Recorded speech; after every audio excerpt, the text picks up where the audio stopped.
Hello students, welcome to career. So మనం గత సెషన్లో ఆల్రెడీ డిఐ మీద క్లాస్ అనేది స్టార్ట్ చేయడం జరిగింది కదా ఫ్రెండ్స్.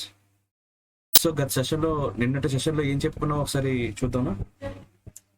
సో ఎవరైనా నాకు చెప్పండి, నిన్నటి సెషన్లో మనం దేని గురించి డిస్కస్ చేసుకున్నాము. సో డిఐ అనేది ముఖ్యంగా ఏ పార్ట్స్ ఉంటాయండి? సో ఎవరో ఒకరు చెప్పండి. DI is mainly comprises of how many parts? ఎటువంటి గ్రాఫ్స్ ఉంటాయి డిఐలో? Pie charts, bar graphs, table graphs and line graphs.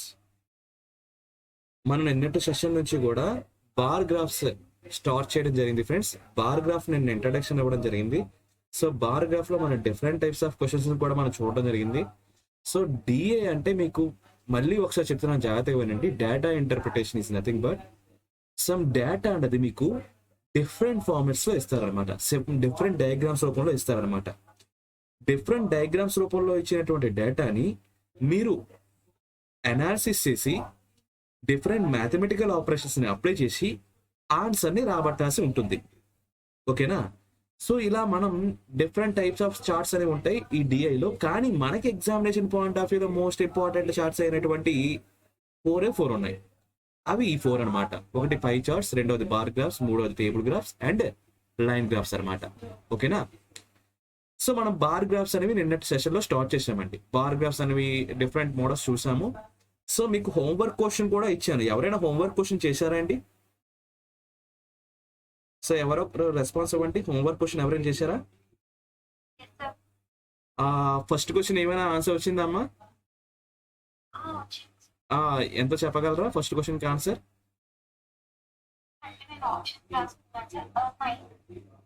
90. పర్వాలేదు. ఇంకెవరైనా చెప్పండి. ఇంకెవరైనా రాశారా? 1999. ఓకే.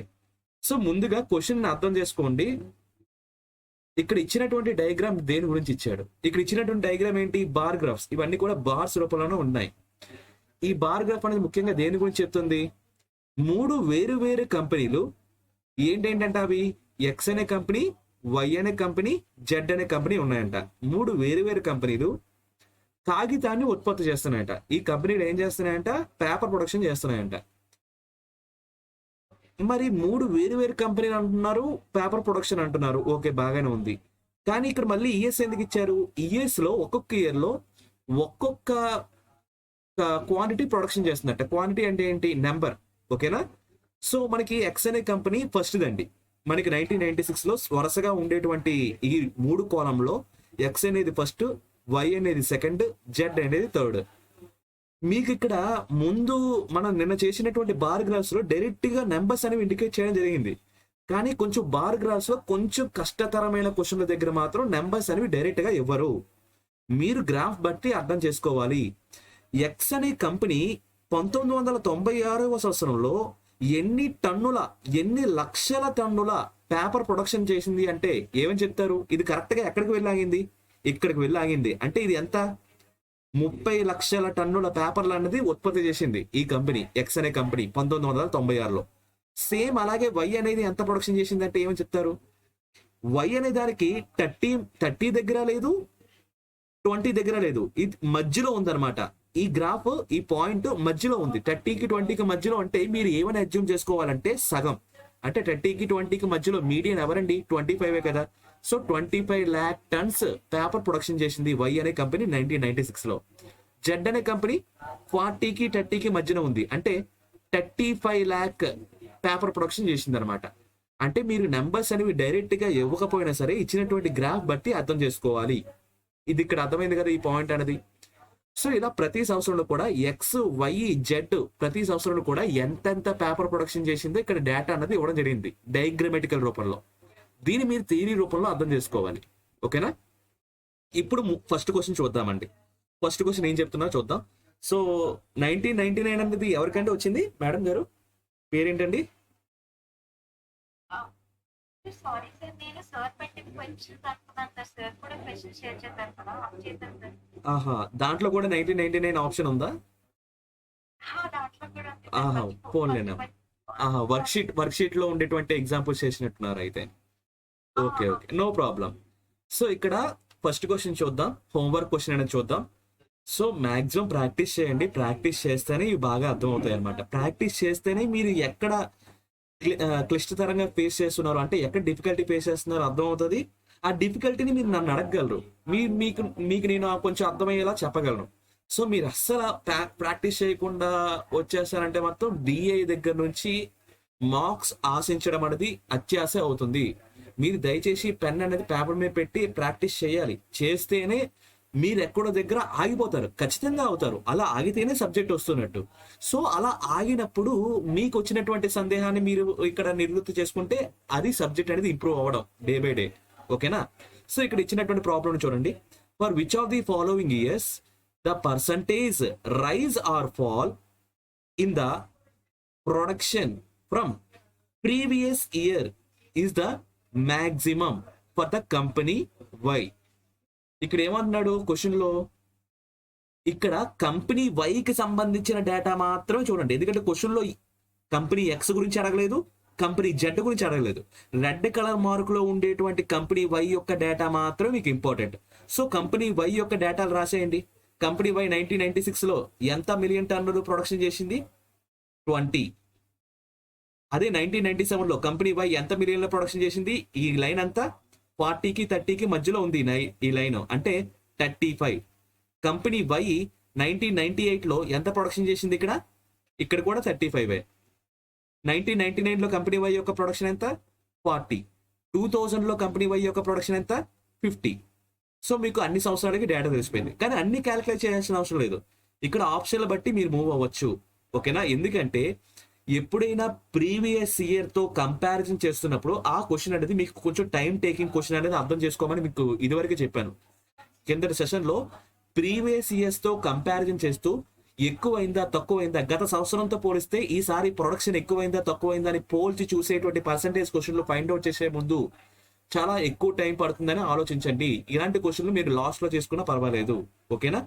సో ఇప్పుడు క్వశ్చన్ ఎలా సాల్వ్ చేయాలో చూడండి. ఇక్కడ క్వశ్చన్ ఏమడుతున్నాడు? For which are the following years, కింద ఇచ్చిన ఆప్షన్ లో ఏ ఇయర్ లో the percentage rise or fall. ఇక్కడ ఇంక్రీజ్ అవ్వడం కాదు, డిక్రీజ్ అవ్వడం కాదు, ఐదర్ ఇంక్రీజ్ కానీ లేకపోతే డిక్రీజ్ కానీ ఏదో ఒకటి. ఏంటి? పర్సంటేజ్ రైజ్ ఆర్ ఫాల్ ఎక్కడ ఎక్కువ అంటున్నాడండి? In the production from previous year. దేంతో కంపేర్ చేస్తున్నారు? పర్సంటేజ్ అనేది దేంతో కంపేర్ చేస్తున్నారు ఇక్కడ? In the production from the previous year. So మీరు దేనితో అయితే కంపారిజన్ చేస్తున్నారో దాన్ని న్యూమినేటర్ లో రాస్తారా, డినామినేటర్ లో రాస్తారా? మీకు ఇదివరకే చెప్పాను గత సెషన్ లో. దేన్నైతే మీరు పోల్చి చూస్తున్నారో, దేంతో అయితే పోలుస్తున్నారో అది డినామినేటర్ లో రాస్తారు. ఓకేనా? ఇక్కడ percentage rise or fall in the production from the previous year అంటున్నారు కదా. ప్రీవియస్ ఇయర్ అనే దాన్ని ఎప్పుడు కూడా డినామినేటర్ లోనే ఇండికేట్ చేయాలి. ఓకేనా? మీరు దేన్నైతే పోలుస్తున్నారో అది న్యూమినేటర్ లో రాస్తారనమాట. ఓకేనా? ఇలా కంపారిజన్ చేస్తూ ఏ సంవత్సరంలో గత సంవత్సరం కంటే, అంటే ఏ సంవత్సరంలో గత సంవత్సరం కంటే ఎక్కువ రైజ్ అయింది లేదా ఎక్కువగా పడిపోయింది ప్రొడక్షన్ లెవెల్స్ అనేవి చూద్దామండి. ముందు ఆప్షన్ ఏ చూస్తాను. ఓకేనా? ఆప్షన్ ఏ చెక్ చేయండి. ఆప్షన్ ఏ ప్రకారం ఎవరున్నారు? Option A 1997. 1997 లో వై యొక్క ప్రొడక్షన్ ఎంత? ఓకే, చెరిగిపోయిందా? No worry. సో 1991 లో వై యొక్క production 35 million tons. Million tons అనేది వదిలేసేయండి, అన్ని మిలియన్ టన్స్ లో ఉన్నాయి కాబట్టి మీరు రిప్రజెంట్ చేయకపోయినా పర్వాలేదు. ఓకేనా? 35 అనుకోండి, 35 యూనిట్స్ అని అనుకోండి. దీన్ని దేంతో కంపారిజన్ చేయాలి? ఇచ్చినటువంటి క్వశ్చన్ ప్రకారం ప్రీవియస్ ఇయర్ తో కంపేర్ చేయాలి. 1997 కి ప్రీవియస్ ఇయర్ ఎవరు? 1996 కదా. 1996 లో వై అనే కంపెనీ ఎంత ప్రొడక్షన్ చేసింది? 30కి 20కి మధ్య లైన్ ని దేని వర్ణిస్తుంది? ఈ నెంబర్ ఎంత? 25. 30కి 20కి మీడియన్ ఎవరండి? 25 కదా. అంటే 1996 లో వై కంపెనీ యొక్క ప్రొడక్షన్ 25 మిలియన్ టన్స్. ఇప్పుడు ఈ రెండింటికి పర్సంటేజ్ కట్టండి. పర్సంటేజ్ అనేది కట్టేటప్పుడు మీకు న్యూమినేటర్ వాల్యూ కావాలి, డినామినేటర్ వాల్యూ కావాలి, ఇంటూ 100 చేయాలి. దాన్ని డినామినేటర్ వాల్యూ దేంతో కంపారిజన్ చేయాలని చెప్పాను?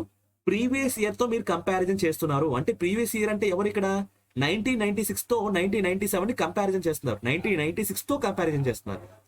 1996 తో అంటే 25 అనేది ఎక్కడ రాయాలి? 25 అనేది డినామినేటర్ లో రాయాలన్నమాట. ఓకేనా? మరి న్యూమినేటర్ లో ఏంటి రాయాలి? ఇక్కడ ఏమంటున్నాడు? Percentage rise or fall. Rise or fall అంటే సింపుల్ గా ఏంటి మీనింగ్?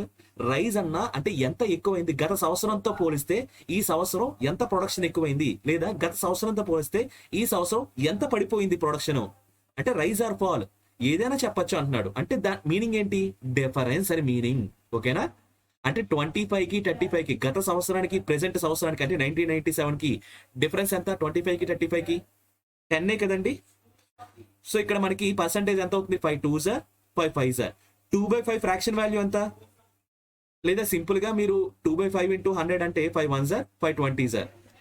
సో 2 into 20 40% ఇంటూ 100 చేసామంటే ఏంటి మీనింగ్? 40%. లేదా 1/5 ఫ్రాక్షన్ వాల్యూ మీకు తెలిసిందే 20% అని. 2/5 ఫ్రాక్షన్ వాల్యూ ఎంత అవుతుంది? 40%. ఎందుకంటే 1/5 ఇంటూ 2 చేస్తే ఇట్ సైడ్ కూడా ఇంటూ 2 చేయాలి.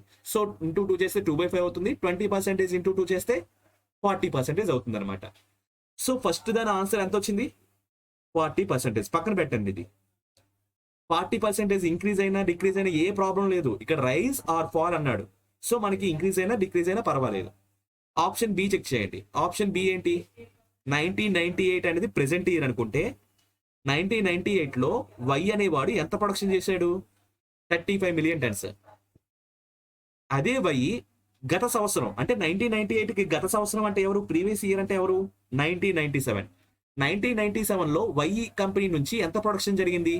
ఇది కూడా 35. చూసారా? 1995 దగ్గర కూడా ఇది కూడా 35 ఉంది.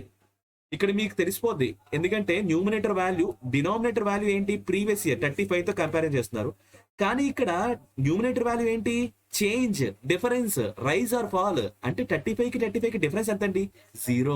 0 అపాన్ ఎనీథింగ్ 0. సో 1998 కి సంబంధించి పర్సంటేజ్ ఇంక్రిమెంటర్ డిక్రిమెంటర్ అని అడిగితే 0%. ఓకేనా? కానీ మన క్వశ్చన్ ఏం అడిగాడు? మాక్సిమం అడిగాడు. సో ఆప్షన్ బి అయితే ఖచ్చితంగా ఆన్సర్ కాదు compare to option A. 1999 check చేస్తాను. 1999 అనేది ప్రెసెంట్ ఇయర్ అనుకుంటే 1999 లో వై కంపెనీ ఎంత ప్రొడక్షన్ చేసింది? 40 మిలియన్ టన్స్ ప్రొడక్షన్ చేసింది అంటండి 1999 లో. 1999 కి గత సంవత్సరం అంటే 1998 కదా. 1998 లో ఎంత ప్రొడక్షన్ జరిగింది? 1998 లో వై యొక్క ప్రొడక్షన్ ఎంత? 35. సో మీకు ఇక్కడ పర్సంటేజ్ అంటే డినామినేటర్ లో ప్రీవియస్ ఇయర్ ని కంపారిజన్ చేస్తున్నారు అంటున్నారు కాబట్టి 1999 కి ప్రీవియస్ ఇయర్ 35 కాబట్టి 35 ని కిందన వేస్తున్నాను. న్యూమినేటర్ లో ఏ వాల్యూ వేయాలి? డిఫరెన్స్ వేయాలి. గత సంవత్సరంతో పోలిస్తే ఈ సంవత్సరం పెరిగింది. ఎంత పెరిగింది? 5 మిలియన్ టన్ల యొక్క ప్రొడక్షన్ అనేది పెరిగింది అనమాట. ఆ డిఫరెన్స్ అనేది న్యూమినేటర్ లో వేయాలన్నమాట. 5 1s 5 7s 1/7 ఫ్రాక్షన్ వాల్యూ ఎంత? 1/7. దీని పర్సంటేజ్ లో మార్చాలంటే ఏం చేయాలి? ఇంటూ 100 చేయాలి. లేదా 1/7 ఫ్రాక్షన్ వాల్యూ గుర్తున్నా సరిపోతుంది. 1/7 ఫ్రాక్షన్ వాల్యూ 14.28%. సో 1999 కూడా ఆన్సర్ కాదు. ఎందుకంటే 40% కన్నా తక్కువే కాబట్టి 14.28 అనేది. ఇంకా చివరి ఆప్షన్ ఏమి మిగిలింది? 2000. 2000వ సంవత్సరంలో వై యొక్క ప్రొడక్షన్ ఎంత? 50 అండి. 50 మిలియన్ టన్స్. 2000 సంవత్సరాన్ని మీరు ప్రస్తుత సంవత్సరంగా పోలిస్తే ప్రస్తుత సంవత్సరంగా అనుకుంటే 2000 సంవత్సరానికి గత సంవత్సరం ఏమవుతుంది? 1999.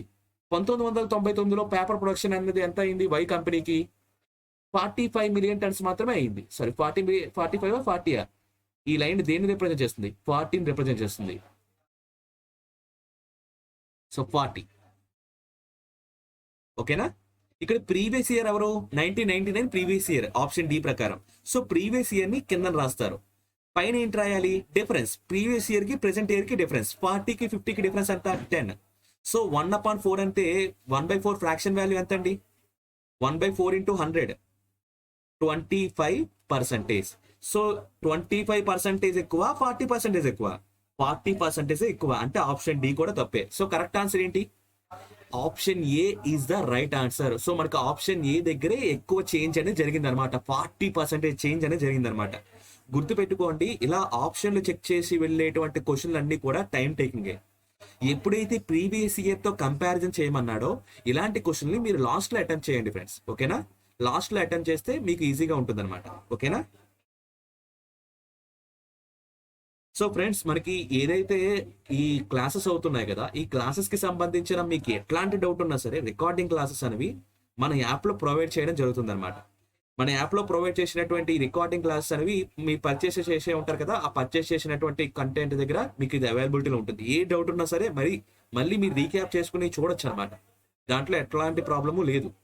మీరు వర్క్ షీట్స్ లో ప్రాబ్లమ్స్ చేసేటప్పుడు ఎలాంటి ఇబ్బంది అనిపించినా ఒకసారి ఈ ఏదైతే క్లాస్ జరిగిందో ఆ క్లాస్ ని చూడండి. అలాంటి మోడల్ ప్రాబ్లమ్ క్లాస్ లో ఏమైనా డిస్కస్ చేసాం అనేది చూడండి, మీకు అక్కడే సొల్యూషన్ దొరుకుతుంది. లేదు సార్ మన క్లాస్ లో ఎలాంటి మోడల్ డిస్కస్ చేయలేదు, ఇది నాకు చాలా కొత్తగా ఉంది అంటే మీరు పోస్ట్ చేయొచ్చు. వాట్సాప్ ద్వారా అయినా టెలిగ్రామ్ ద్వారా అయినా పోస్ట్ చేయొచ్చు. నేను దానికి సొల్యూషన్ చెప్తాను, లేదా నెక్స్ట్ క్లాస్ లో అయినా అడగచ్చు. Don't worry about that. కానీ మీరు చేయాల్సింది ఏంటంటే నా తరపు నుంచి నా యొక్క అభ్యర్థన ఏంటంటే మీరు వర్క్ షీట్ లో ఉండేటువంటి ప్రాబ్లమ్స్ ని ఎన్ని ప్రాక్టీస్ చేస్తే అంత బాగా ఫెమిలియర్ అవుతారు. ఈ ప్రాబ్లమ్స్ లో ఉన్నవి 4 మోడల్స్. ఈ 4 మోడల్స్ నుంచే క్వశ్చన్ అడుగుతారు అంటున్నాడు. సో దయచేసి నేర్చుకోండి ఈ 4 మోడల్స్ ని ఎట్లాగో ఒకలాగా. మీకు సెట్ నుంచి 5 క్వశ్చన్లు, ఈ ఆర్ సెట్ నుంచి 7 క్వశ్చన్లు, నెట్ నుంచి 5 క్వశ్చన్లు, ఇట్లా మీకు రావడానికి అవకాశం ఉంటుంది. సో ఇట్లాంటి వాటిని మిస్ చేసుకోకండి ఫ్రెండ్స్. ఓకేనా. సో తర్వాత క్వశ్చన్ చూద్దామా. What is the ratio of average production of the company X in the period of 1998 to 2000 to the average production of company Y in the same period? అంటే 1998 నుంచి 2000 సంవత్సరం మధ్య company X యొక్క average production, company Y యొక్క average production, వీళ్ళిద్దరి మధ్య ratio అడుగుతున్నారండి. Ratio అంటే ఏంటండి? రేషియో అంటే ఎలా ఉంటది? రేషియో అంటే ఒక ఫ్రాక్షన్ రూపంలో ఉంటుంది. పైన ఒక న్యూమినేటర్ ఉంటుంది, కింద ఒక డినామినేటర్ ఉంటుంది. సార్ మరి న్యూమినేటర్ కింద ఎవరిని రిప్రజెంట్ చేయాలి సార్ అనే డౌట్ రావచ్చు. క్వశ్చన్ లో ఫస్ట్ స్టేట్మెంట్ ఏదైతే రిప్రజెంట్ చేశాడో అదే న్యూమినేటర్ లో రిప్రజెంట్ చేయాలి. ఇక్కడ what is the ratio of అని చెప్పి మీకు ఫస్ట్ స్టేట్మెంట్ ఎవరి గురించి ఇచ్చాడండి? కంపెనీ వై గురించి ఇచ్చాడా, కంపెనీ ఎక్స్ గురించి ఇచ్చాడా? What is the ratio of the average production of company X in the period of 1998 to 2000 అన్నాడు. అంటే న్యూమినేటర్ లో ఎవరి యొక్క డేటా రావాలి? కంపెనీ ఎక్స్ యొక్క డేటా రావాలి. ఓకేనా. డినామినేటర్ లో 2 అంటే divided by the average production of the company Y in the same period. అంటే డినామినేటర్ దగ్గర కంపెనీ వై యొక్క డేటా రావాలన్నమాట. అర్థమవుతుందా? ఇక్కడ న్యూమినేటర్ లో కంపెనీ ఎక్స్ కి సంబంధించి ఏ వాల్యూ వేయాలి సార్ అని మీకు సెకండ్ డౌట్ వస్తుంది. ఇక్కడ ఏమన్నాడు స్టేట్మెంట్ లో, క్వశ్చన్ లో యావరేజ్ ప్రొడక్షన్ ఎప్పటి నుంచి ఎప్పటి వరకు సార్? యావరేజ్ ప్రొడక్షన్ అంటే 1998 నుంచి 2000 సంవత్సరం వరకు. అంటే మీ గ్రాఫ్ లో చూపిస్తున్నాను చూడండి. 1998, 1999, 2000 ఈ 3 సంవత్సరాల్లో కంపెనీ ఎక్స్ ఎక్కడెక్కడ ఉంది? కంపెనీ ఎక్స్ అంటే ఏంటి మీనింగ్? ఈ బ్లూ కలరే కంపెనీ ఎక్స్. బ్లూ కలర్ ఎక్కడైతే ఉందో అదంతా కూడా కంపెనీ ఎక్స్. ఇది కంపెనీ ఎక్స్, ఇది కంపెనీ ఎక్స్, ఇది కంపెనీ ఎక్స్. కంపెనీ ఎక్స్ 1998 లో ఎంత ప్రొడక్షన్ చేసింది? 30కి ఇది 30 లైను, ఇది 20 లైను. 30కి 20కి మధ్యన అంటే 25 మిలియన్ టన్స్ ప్రొడక్షన్ చేసింది. 1999 లో కంపెనీ ఎక్స్ ప్రొడక్షన్ ఎంత? 50 మిలియన్ టన్. 2000 లో కంపెనీ ఎక్స్ ప్రొడక్షన్ ఎంత? 40 మిలియన్ టన్. ఓకేనా. సో ఇది కంపెనీ ఎక్స్ యొక్క డేటా. వీటిని మనం ఏం చేయాలి? యావరేజ్ చేయాలి. 30కి 50కి 40కి యావరేజ్ ఎంత? మీకు యావరేజ్ కూడా ఫార్ములా కొంచెం ఐడియా ఉండాలి ఫ్రెండ్స్. సో యావరేజ్ అంటే ఏమని చెప్పుకున్నాం మనం? Average is nothing but some of the observations upon number of observations. రాసుల యొక్క మొత్తము మరియు రాసుల యొక్క సంఖ్య. అర్థమవుతుందా? రాశి అంటే ఇక్కడ ఎవరు? సంవత్సరాలు. ఎన్ని సంవత్సరాలు క్యాలిక్యులేట్ చేస్తున్నావు? Number of observations. అబ్జర్వేషన్స్ అంటే ఎవరు ఇక్కడ? సంవత్సరాలు అనమాట, ఇయర్స్ అనమాట. రాసులు అన్న అబ్జర్వేషన్స్ అన్న ఇయర్స్ అన్న ఇక్కడ ఒకటే. ఎన్ని ఇయర్స్ కి క్యాలిక్యులేట్ చేస్తున్నావు? 3 ఇయర్స్ కి. అంటే నెంబర్ ఆఫ్ అబ్జర్వేషన్స్ ఎన్ని? 3. సమ్ ఆఫ్ ది అబ్జర్వేషన్స్ అంటే ఇక్కడ సమ్ ఆఫ్ ది అబ్జర్వేషన్స్ అంటే వేరు మీనింగ్. 1998 లో ఎక్స్ యొక్క వాల్యూ ఎంత? 30. 1999 లో ఎక్స్ యొక్క వాల్యూ ఎంత? 50. 2000 లో ఎక్స్ యొక్క వాల్యూ ఎంత 40. వీళ్ళ యొక్క సమ్ అనమాట. సమ్ అంటే ఎడిషన్. ఓకేనా, 30 + 50 + 40. సో 30 + 50 + 40 ఎంత అండి? 80 + 40 120 120 120 upon 3. So 3 1s 3 4s. So మనకి యావరేజ్ కంపెనీ ఎక్స్ యొక్క యావరేజ్ ఎంత వచ్చింది? 40 మిలియన్ టన్స్ వచ్చింది అనమాట ఈ 3 సంవత్సరాలకి. అలాగే కంపెనీ వై కూడా చూడండి. కంపెనీ వై కూడా ఎంత నమోదు చేసిందో చూడండి కొంచెం ఫాస్ట్ గా. సో కంపెనీ వై అంటే ఏ కలరు? కంపెనీ వై అంటే రెడ్ కలర్. రెడ్ కలర్ ఎక్కడ ఉంది? ఇక్కడ ఉంది. 1998 లో రెడ్ కలర్ ఇక్కడ ఉంది. దీని వాల్యూ ఎంత? ఇది ఏ లైన్ కి తిన్నంగా ఉంది? 40కి 30కి మిడిల్ లో ఉంది. 40కి 30కి మిడిల్ అంటే ఏమని అర్థం చేసుకోమన్నాను? Just median. 40కి 30కి డిఫరెన్స్ 10/2. 10కి హాఫ్ ఎంత? 5. అంటే 30 + 5 లేదా 40 - 5. 35 అనేది కరెక్ట్ వాల్యూ అవుతుంది అనమాట. సో 1998 లో why company 35 million turns production చేసింది. 1999 లో why company 40 million tons production చేసింది. 2000 ఇయర్ లో why company 50 million tons production చేసింది అనమాట. వీటికి యావరేజ్ కట్టాలండి. 35 40 50 వీటి యొక్క యావరేజ్ ఎంత? 35 + 40 75 75 50 ఎంత అండి? 125. 125 అపాన్ 3 అనమాట. ఓకేనా. సో 125 అపాన్ 3 అంటే 125 అపాన్ 3 అంటే సో మనకి 40 అపాన్ ఇక్కడ న్యూమినేటర్ వాల్యూ ఎంత వచ్చింది? కంపెనీ ఎక్స్ కి సంబంధించి యావరేజ్ డేటా 40. కంపెనీ డి కి సంబంధించిన డేటా ఎంత? 125 అపాన్ 3 అంతే కదండి. సో 40 అపాన్ 120 అపాన్ 125 అపాన్ 3 అంటే 40 డివైడెడ్ బై 125/3 అనేది పైకి వెళ్తే ఏమవుతుంది? ఇంటూ 3 అవుతుంది అనమాట. ఓకేనా. సో మనకి 40 × 3 120 120 అపాన్ 125 అంటే 5 2s 10 5 2s 10 20 24 24:25 24:25 ఎక్కడైనా ఉందా ఆన్సర్? సో ఏ ఆప్షన్ లేదు. సో మనం ఎక్కడో తప్పు చేసాం. కొంచెం బ్యాక్ వచ్చి చూడాలి. కొంచెం బ్యాక్ వచ్చి చూస్తే ఎక్కడైనా తప్పు చేసామా అనేది చూడాలి. ఓకే, ఇచ్చినటువంటి స్టేట్మెంట్ కరెక్ట్ గా రాసామా? ఓకే, రేషియో కనిపెట్టమన్నాడు, రేషియో రాసేసాం. Average production of the company X అన్నాడు. So average production of the company X starting 1998 లో ఎంత? 1998 లో చెప్పండి సార్ ఏమైనా డౌటా?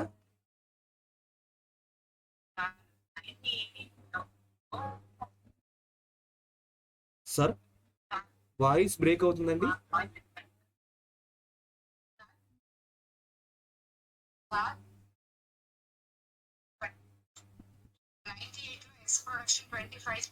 Okay sorry thank you very much. Okay so okay very good. Sorry 98 లో ఎక్స్ ప్రొడక్షన్ 25 30 కాదు 25.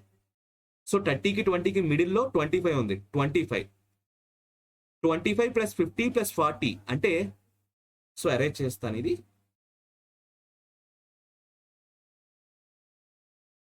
115/3. Very good. సో ఇదెంత? ఇది 125/3 కరెక్టే కదండి. 125/3. ఓకే, ఈ 3 క్యాన్సిల్. 5 2s 10 115 upon 125. 5 టేబుల్లో ఎప్పుడండి? 23s 25s. సో 23:25 ఉంది కదా. Yes, option C is the right answer. So మనకి ఎప్పుడైనా జస్ట్ క్యాలిక్యులేషన్ మిస్టేక్ అయితే మాత్రం కొంచెం ఫాస్ట్ గా వచ్చి వెనకాతలకు వచ్చి చూడాలండి. సో ఇచ్చినటువంటి క్వశ్చన్ ప్రకారం చేశామా చేయలేదా అని చెప్పేసి. ఓకేనా. సో నెక్స్ట్ క్వశ్చన్ చూడండి friends. The average production of for 5 years was maximum for which company? మనకి ఎన్ని కంపెనీలు వచ్చారండి క్వశ్చన్ లో? X company, Y company, Z company. ఈ ముగ్గురు కంపెనీలంట ఈ 5 ఏళ్లలో అంటే 1996 నుంచి 2000 వరకు ఈ 5 సంవత్సరాల్లో 5 years కి సంబంధించి యావరేజ్ అనేది ప్రొడక్షన్ నమోదు చేశారు. ఎంతో కొంత నమోదు చేశారు. ఈ యావరేజ్ అనేది ఎవరికి ఎక్కువ? ఎక్స్ కి ఎక్కువ, వైకి ఎక్కువ, జెడ్ కి ఎక్కువ? ఎక్స్ కి ఈ 5 ఏళ్లలో ఎక్కువ యావరేజ్ ప్రొడక్షన్ చేశారా, వైయా, జెడ్డా? నేను ముందుగా ఎక్స్ కి సంబంధించిన డేటా రాస్తాను. ఎక్స్ కి సంబంధించింది నాకు చెప్పండి. ఎక్స్ అన్నది 1996 లో ఎంత ప్రొడక్షన్ అనేది తయారు చేశారు పేపర్స్ అనేవి? 1996 లో ఎక్స్ అంటే బ్లూ కలర్ 1996 దగ్గర 30. Very good.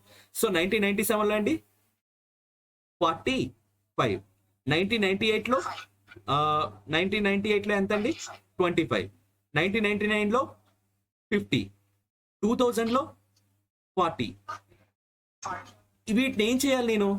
వీటిని యావరేజ్ కట్టాలి. యావరేజ్ అంటే మీకు ఆల్రెడీ తెలుసు కదా, some of the observations upon number of observations. Number of observations అంటే ఎంత వస్తుంది మీకు?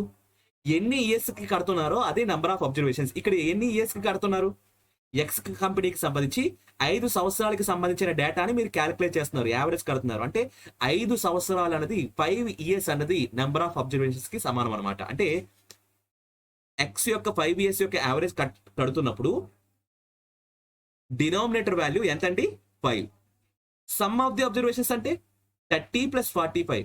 30 + 45 అంటే అండి 75. 75 + 25 అంటే 100.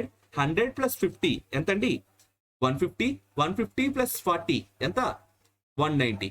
సో 190 upon 5 అంటే 5 3s are 50. So carry on 40. So 8.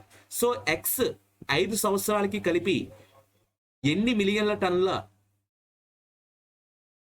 Average production సాధించింది అంటే 38 మిలియన్ టన్నులు యావరేజ్ ప్రొడక్షన్ ఏంటండి. ఓకేనా? అలాగే వైకి కట్టేసి చెప్పండి నాకు, వై యొక్క యావరేజ్ వాల్యూ ఎంత అవుతుందో. వై యొక్క యావరేజ్ వాల్యూ ఎంత అవుతుందండి? సో వై యొక్క ప్రొడక్షన్ వాల్యూ చెప్పండి ముందు. 35 అండి? ఒకసారి చూద్దాం ఫాస్ట్ గా. 1996 లో వై యొక్క ప్రొడక్షన్ డేటా ఎంత అంటే రెడ్ కలర్ దగ్గర ఎంత ఇండికేషన్ ఉంది? 25. 1997 లో వై యొక్క ప్రొడక్షన్ డేటా ఎంత ఉంది? 35. 1998 దగ్గర అగైన్ 35. 1999 దగ్గర వై కంపెనీ యొక్క డేటా ఎంత ఉంది? 40. 2000 దగ్గర 50. అపాన్ ఎన్ని సంవత్సరాలకి సంబంధించిన డేటా ఇది? 5 సంవత్సరాలు. అంటే నెంబర్ ఆఫ్ అబ్జర్వేషన్స్ 5. సో 25 + 35. 35లో 2 సార్లు ఉన్నాయి. 35 2 70. 70 + 40 110. 110 + 50 160. 160 + 25 160 + 25 185. 185 అపాన్ 5 5 1 5 3 15 35 5 7 35 కదండి 37 వస్తుంది.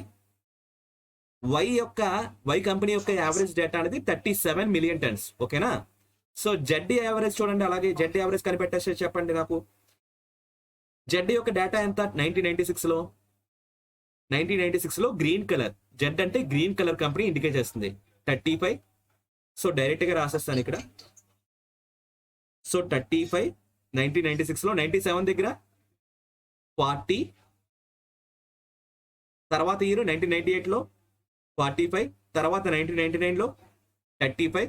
2000 సంవత్సరంలో 2000 సంవత్సరంలో డి యొక్క వాల్యూ ఎంత? 35 అపాన్ 5. ఎన్ని 35లు ఉన్నాయి ఇక్కడ? 3 35లు ఉన్నాయి. 3 35లు ఎంత? 105. 105 45 ఎంత? 105 5 ఎంత? 110. 40 ఎంత? 150. 150 40 190. 190/5. ఈ 190/5ని ఎక్కడో చూసారు. ఎక్కడ చూసారు? ఎక్స్ కంపెనీ యొక్క యావరేజ్ కూడా 190/5. అంటే ఇది కూడా 38 వస్తుంది.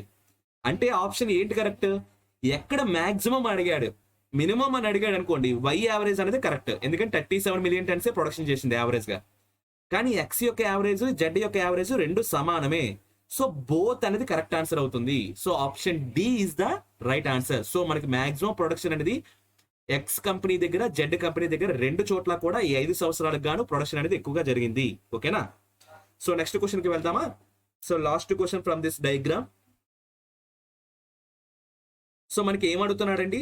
In which year was the percentage of production of company Z to the production of company Y is maximum.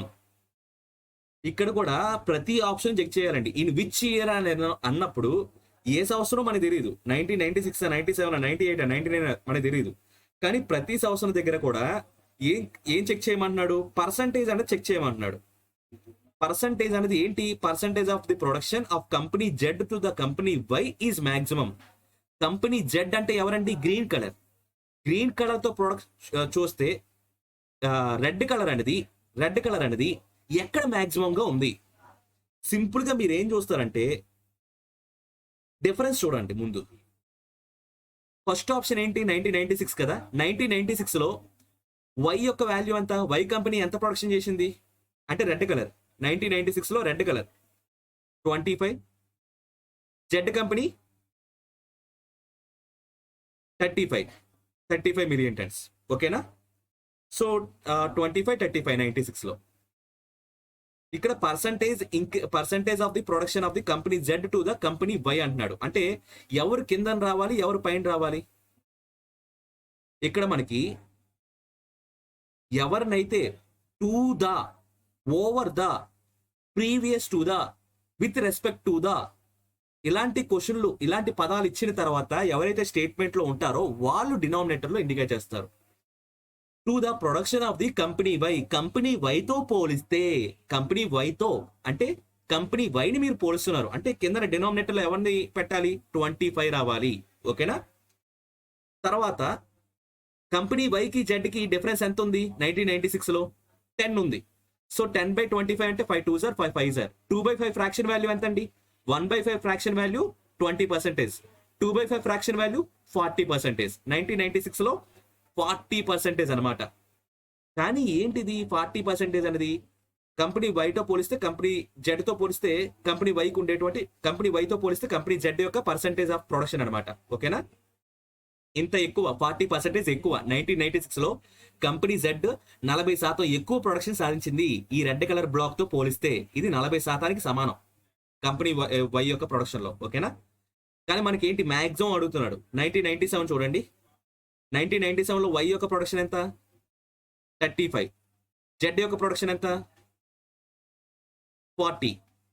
So ఇక్కడ మనకి డిఫరెన్స్ ఎంత? డిఫరెన్స్ 5. డిఫరెన్స్ అనేది ఎక్కడ వేయాలి?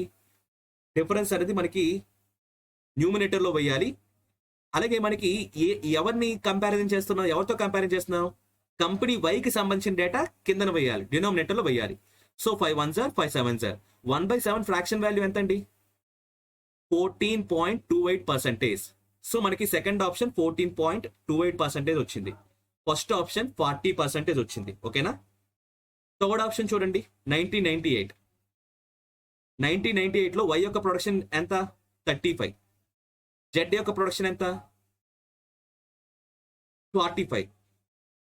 న్యూమినేటర్ వాల్యూ ఏంటి? రెండింటికి సంబంధించిన డిఫరెన్స్. సో 35కి 45కి డిఫరెన్స్ ఎంత? 10. కిందన ఎవరితో కంపారిజన్ చేయాలి? వైతో కంపారిజన్ చేయాలి. ఎందుకంటే స్టేట్మెంట్ లో to the production of the company Y అన్నాడు. అంటే పర్సంటేజ్ క్యాలిక్యులేట్ చేయమన్నప్పుడు 2 తర్వాత ఎవరైతే స్టేట్మెంట్ లో ఉంటారో వాళ్ళని డినామినేటర్ లో వేయాలి. సో వై ఉన్నాడు కాబట్టి వైకి సంబంధించిన డేటాని నేను డినామినేటర్ లో వేస్తాను. So 5 2s are 5 7s are. So 2/7 value ఎంతండి? 1/7 వాల్యూ 14.28, 2/7 వాల్యూ 28.56. అంతే కదా? 1/7 వాల్యూ 14.28% అనుకుంటే 2/7 వాల్యూ ఎంత అవుతుంది అంటే ఇంటూ 2 చేయండి ఇరువైపులా కూడా. 1/7 into 2 2/7 అవుతుంది. 14.28 into 2 28.56% అవుతుంది. సో ఫ్రాక్షన్స్ ని, పర్సంటేజ్ ని, కన్వర్షన్స్ గుర్తుపెట్టుకుంటే ఈజీగా ఉంటుందండి. లేకపోతే మళ్ళీ 1/7 into 100 వేసి మళ్ళీ 100/7 అని వేసి ఎట్లా చేయాలన్నమాట. ఇలా చేసుకుంటా పోతే మనకి ఆన్సర్ అనేది వస్తుంది, కానీ కొంచెం లేట్ అవుతుంది. ఓకేనా? సో లాస్ట్ గా ఫైనల్ గా చూసేద్దాం. దీని వాల్యూ ఎంత ఉంది? 28.56%. 1999 చూడండి. 1999 లో కంపెనీ వై యొక్క డేటా ఎంత? Company Y 35. Company Z 30. Company Z 30. So ఇక్కడ మనకి 30/30 డిఫరెన్స్ ఎంత అండి? 5. ఎవరితో కంపారిజన్ చేయాలి? వైకి సంబంధించిన డేటా. సో వైకి సంబంధించిన డేటా ఎవరున్నారు ఇక్కడ? సో వై ఎంత సాధించింది? 40 కదా. సారీ 40 అండి, 35 కాదు 40. సో 30కి 40కి డిఫరెన్స్ ఎంత? 10. సో మనకి వై యొక్క డేటా ఎంత అండి? 40. 1/4 వాల్యూ ఎంత అండి? 1/4 ఫ్రాక్షన్ వాల్యూ ఎంత? 1/4 ఫ్రాక్షన్ వాల్యూ అంటే 1/4 ఇంటూ 100. 0.25 అంటే ఎంత percentage in terms of percentage into 100 చేస్తున్నారు కాబట్టి 25% కదా. సో మనకి ఆప్షన్ డి 25%. ఎక్కడ మ్యాక్సిమం ఉంది? Maximum percentage 40%. So option A is the right answer. ఓకేనా? Option A is the 1996 is the right answer. ఓకేనా? ఇక్కడ మీరు ఆప్షన్ ఎలిమినేట్ చేయొచ్చు. ఎలా ఎలిమినేట్ చేయొచ్చు అంటే జస్ట్ సింపుల్ గా డిఫరెన్స్ చూసి, ఇక్కడ 3 ఆప్షన్ల దగ్గర 1996 దగ్గర డిఫరెన్స్ ఎంత? 10. 1997 5 డిఫరెన్స్. సో 1997 అనేది ఖచ్చితంగా ఆన్సర్ కాదు. 1998 దగ్గర కూడా 10 డిఫరెన్స్ వచ్చింది. 1999 దగ్గర కూడా 10 డిఫరెన్స్ వచ్చింది. కానీ 3 చోట్ల న్యూమినేటర్ వాల్యూ సేమ్ వాల్యూ ఉంది. ఎక్కడ మాక్సిమం ప్రొడక్షన్ అని మనకు తెలుస్తుంది అంటే, ఎక్కడైతే న్యూమినేటర్ వాల్యూ ఎక్కువగా ఉండి డినామినేటర్ వాల్యూ తక్కువగా ఉంటుందో అప్పుడు వచ్చేటువంటి వాల్యూ ఎలా ఉంటుందండి? ఖచ్చితంగా ఎక్కువగా ఉంటుంది. అర్థమవుతుందా? x/y ఈక్వల్ టు జెడ్ వచ్చింది అనుకోండి, ఎక్స్ వాల్యూ ఇంక్రీజ్ అవుతుంది అంటే జెడ్ వాల్యూ కూడా ఇంక్రీజ్ అవుతుంది కదా. ఎక్స్ వాల్యూ డిక్రీజ్ అవుతుంది అంటే జెడ్ వాల్యూ కూడా డిక్రీజ్ అవుతుంది కదా. అలాగే y వాల్యూ ఇంక్రీజ్ అవుతుందంటే జెడ్ వాల్యూ డిక్రీజ్ అవుతుంది. ఎక్స్ జెడ్ అనేది డైరెక్ట్లీ ప్రపోర్షనల్, y జెడ్ అనేది ఇన్వర్స్లీ ప్రపోర్షనల్. ఇక్కడ 10 అనేది 3 చోట్ల సరిపోయినా డినామినేటర్ వాల్యూ ఎక్కడైతే తక్కువగా ఉంటుందో అక్కడే మనకి మాక్సిమం వాల్యూ వస్తుంది. ఓకేనా? 1996 లో డినామినేటర్ వాల్యూ ఎంత? 25. 1998 లో డినామినేటర్ వాల్యూ ఎంత? 35. 1999 లో డినామినేటర్ వాల్యూ ఎంత? 40. ఎక్కడ తక్కువగా ఉంది? 1996 దగ్గరే డినామినేటర్ వాల్యూ తక్కువగా ఉంది. సో ఇదే మనకి కరెక్ట్ ఆన్సర్ అని తెలుస్తుంది అనమాట. ఎట్లాగైనా చెప్పొచ్చు, లేదా ఇలా క్యాలిక్యులేట్ చేసి అయినా చెప్పొచ్చు. సో లాస్ట్ క్వశ్చన్ చెప్పండి అమ్మా. క్వశ్చన్ లోని పర్సెంటేజ్ రైజ్ ఆర్ ఫాల్ అని ఇవ్వలేదు కదా. రైజ్ ఆర్ ఫాల్ అని ఇచ్చాడమ్మా. ఒకసారి ఆగండి. అంటే దీని అర్థం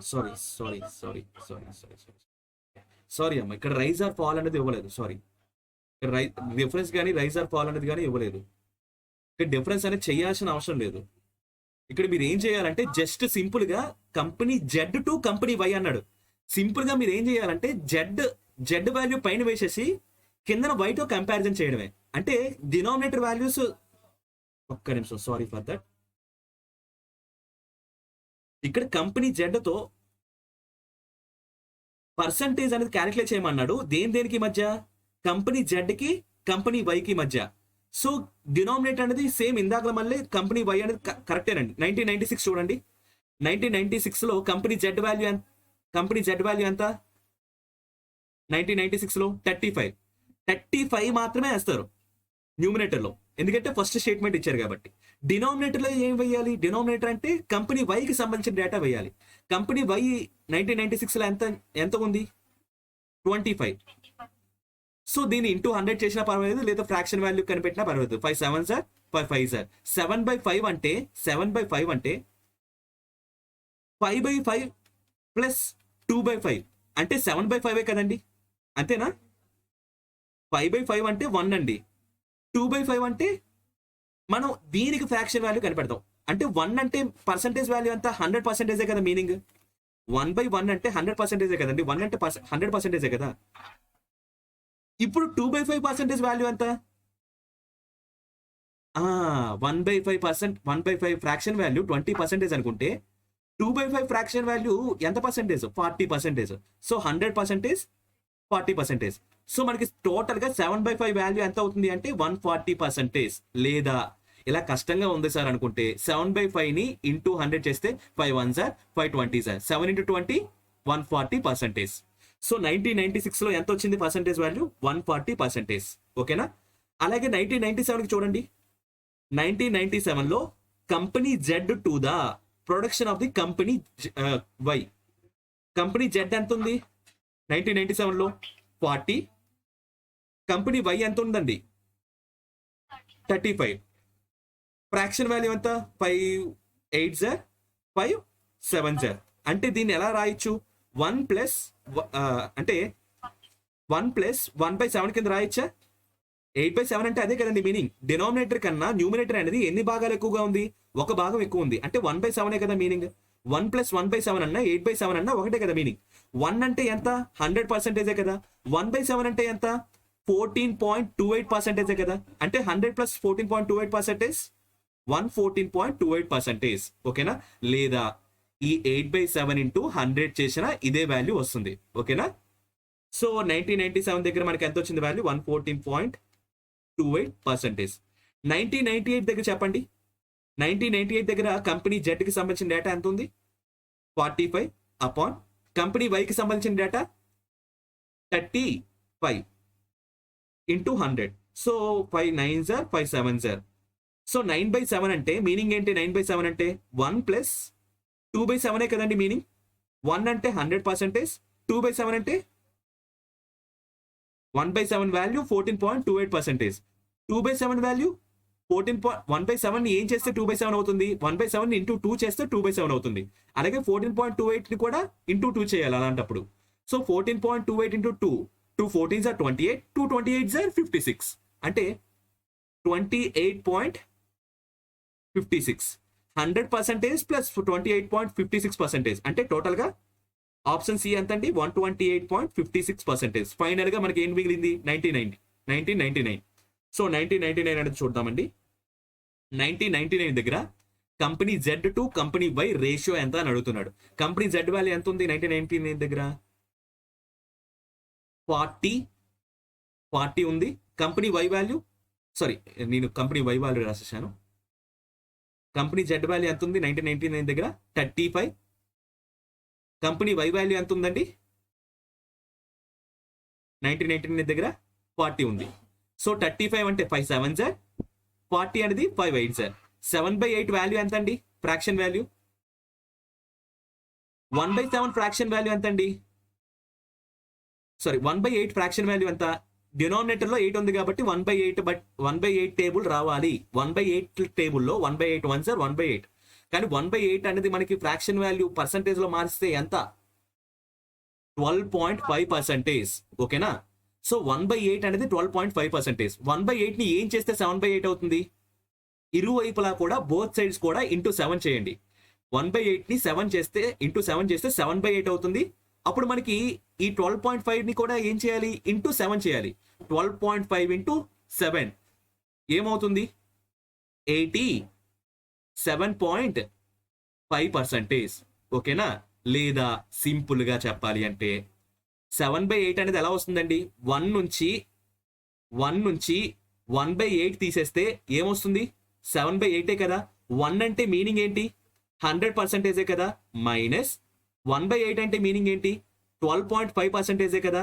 100% నుంచి 12.5% తీసేస్తే ఎంత వస్తుంది వాల్యూ? అప్పుడు కూడా 87.5%.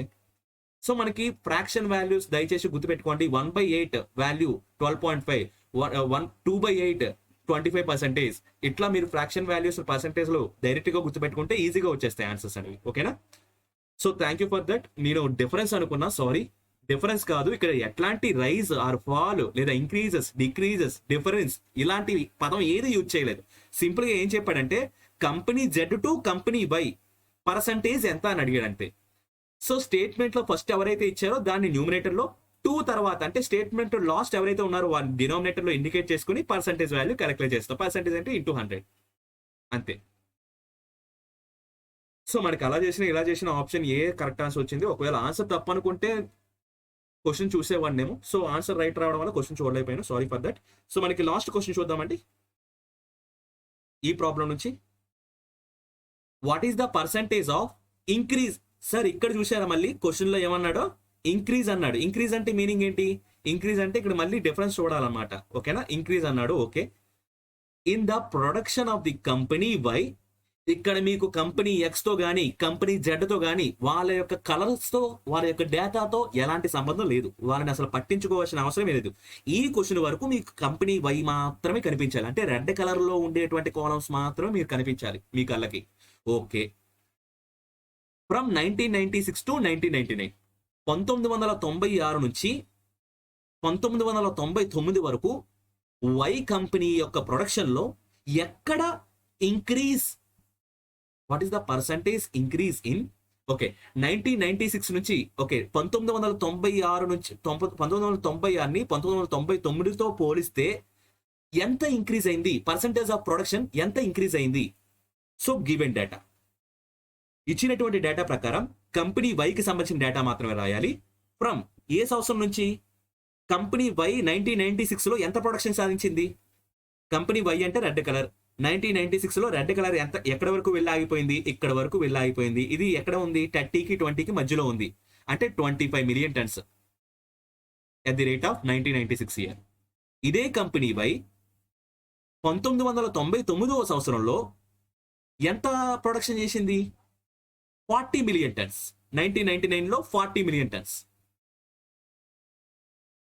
ఇక్కడ మనకి ఏం అడుగుతున్నాడు? ఇంక్రీజ్, ఎంత ఇంక్రిమెంట్ అయ్యింది దాని పర్సంటేజ్ ఫార్మాట్ లో చెప్పండి అని అడుగుతున్నాడు.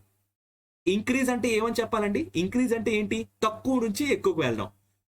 కంపెనీ వై 1996లో 25 మిలియన్ టన్నుల ప్రొడక్షన్ మాత్రమే 25 మిలియన్ టన్నుల ప్రొడక్షన్ మాత్రమే ఇస్తే, కానీ 1999కి వచ్చేటప్పటికి 40 మిలియన్ల ప్రొడక్షన్ టన్స్ అనేవి ఇంక్రీజ్ చేసేసింది.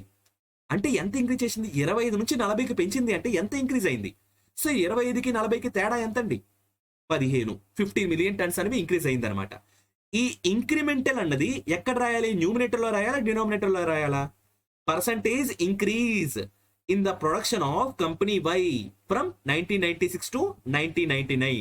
ఇంక్రిమెంటల్ అన్నది ఫస్ట్ స్టేట్మెంట్ గా ఇచ్చారు కాబట్టి దీన్ని మీరు న్యూమినేటర్ లో రాయాలి. అంటే 15 మిలియన్ టన్స్ అనేది న్యూమినేటర్ లో రాయాలి. మరి డినామినేటర్ లో ఏం రాయాలి సార్? డినామినేటర్ లో ఏ వాల్యూ వెయ్యాలి? అది మీకు డౌట్ వస్తుంది. మీరు ఎవరితో కంపారిజన్ చేస్తున్నారు సార్? ఈ రోజు నేను ఇక్కడ ఉన్నాను, ఈ రోజు నాకు ఈ రోజు టెస్ట్ లో నాకు 60 మార్కులు వచ్చింది, రేపటి టెస్ట్ లో నాకు 80 మార్కులు వచ్చాయి. రేపటి టెస్ట్ లో నాకు 80 మార్కులు వచ్చాయంటే, నాకు ఈ రోజు 80 మార్కులు వచ్చాయంటే, నిన్నటితో పోలిస్తే ఈ రోజు నేను ఇంక్రిమెంట్ అయ్యాను. ఎంత ఇంక్రిమెంట్ అయ్యాను? 20 మార్కులు ఇంక్రిమెంట్ అయ్యాను. 20 మార్కులు ఇంక్రిమెంట్ అయ్యాను అన్నది పర్సంటేజ్ ఫార్మాట్ లో చెప్పాలంటే ఈ 20 మార్కులని ఎవరితో కంపారిజన్ చేయాలి? ఈ రోజు వచ్చిన 80 మార్కులతో కంపారిజన్ చేయాలా, లేకపోతే నిన్న వచ్చిన 60 మార్కులతో కంపారిజన్ చేయాలా? ఆల్రెడీ 60 మార్కులు అనేది మీకు స్టాండర్డ్ డేటా ఉంది, గత సంవత్సరపు డేటా ఉంది, ఇనీషియల్ డేటాగా ఉంది. దీనితో మీరు కంపారిజన్ చేయాలి. ఎప్పుడు కూడా పర్సంటేజ్ అన్నది మీరు కంపారిజన్ చేస్తున్నప్పుడు ముందు year, previous year, earlier year ఏదైతే ఉందో దానితోనే కంపారిజన్ చేయాలి. ఇక్కడ ఎర్లియర్ ఇయర్ ఎవరు? 1999 96 ముందు వచ్చింది 96. ఈ 96 తో కంపారిజన్ చేస్తే 1999 వచ్చేటప్పటికి ఎంత ఇంక్రిమెంట్ అయ్యింది అంటే 1996 ని మీరు ఒక స్టాండర్డ్ యూనిట్ గా తీసుకుంటున్నారు. దీంతో మీరు కంపారిజన్ చేస్తున్నారు. ఏంటి? దేన్ని కంపారిజన్ చేస్తున్నారు? ఇంక్రిమెంటల్ ని, ఇంక్రీజ్ ని కంపారిజన్ చేస్తున్నారు అన్నమాట. 1996 లో ఎంత వచ్చింది? 25 మిలియన్ టన్. దీంతో 25 తో 15 ని కంపారిజన్ చేస్తున్నారు అనమాట. సో ఇప్పుడు మీరు జస్ట్ సింపుల్ గా పర్సెంటేజ్ వాల్యూ కనిపెట్టడమే. 5 3 5 5 3/5 వాల్యూ ఎంతండి? 1/5 వాల్యూ 20%. 1/5 3/5 ఎప్పుడు అవుతుంది? ఇంటూ 3. అలాగే ఇటు సైడ్ కూడా ఇంటూ 3. సో 3/5 వాల్యూ ఎంత అవుతుంది? 20% ఇంటూ 3 60%. సో 60% ఎక్కడ ఉంది? ఆప్షన్ డి లో ఉంది. Option D is the right answer. ఓకేనా? సో క్లియర్ కదండి? ఇక ఏమైనా డౌట్స్ ఉన్నాయా? ఎవరికైనా ఏమైనా డౌట్స్ ఉంటే అడగచ్చు ఫ్రెండ్స్. ఓకేనా? ఎందుకంటే మనం నెక్స్ట్ పై చార్ట్స్ లోకి ఎంటర్ అవుతున్నాం. ఎట్లాంటి డౌట్స్ ఉన్నా కూడా మీరు అడగచ్చు, ఎలాంటి ఈ ముందు చెప్పినటువంటి క్వశ్చన్స్ లో ఎక్కడైనా సరే. ఓకేనా? సో ప్రొసీడ్ అవ్వచ్చా నేను? సో ఎవరో ఒకరు కన్ఫర్మ్ చేయండి. ఓకే, డౌట్స్ ఎవరైనా ఉన్నా పర్వాలేదు, అడగచ్చు. ఓకేనా? సో పై చార్ట్స్. సో ఇప్పటి వరకు మనం బార్ చార్ట్స్ అన్నది చూసామండి. ఈనాటి సెషన్లో మనం పై చార్ట్స్ ని డిస్కస్ చేయడం జరుగుతుంది అనమాట. ఫ్రెండ్స్, ఒకటి మనకి డిఐ నుంచి 4 మోడల్స్ ఆఫ్ క్వశ్చన్స్ అని చెప్పుకున్నాం కదా. ఈ 4 మోడల్స్ ఆఫ్ క్వశ్చన్స్ అన్ని కూడా మనం at least Wednesday or up to Thursday, మనం థర్స్డే లోపల ఈ 4 మోడల్స్ కి సంబంధించిన క్వశ్చన్స్ అన్ని కూడా ఈ సెషన్స్ లో, లైవ్ సెషన్స్ లో కంప్లీట్ చేయడం జరుగుతుంది. అంతేకాకుండా మనం ఆబ్వియస్లీ మనం ఎలాగా ఎడిషనల్ గా ఈ వర్క్ షీట్స్ అనేవి ఇస్తాం. మీరు ఇక్కడ నేర్చుకుంటున్న దానికన్నా ఈ నేర్చుకుంటున్న దాన్ని అప్లై చేయడం ద్వారానే ఇంకా ఎక్కువ నేర్చుకుంటారు.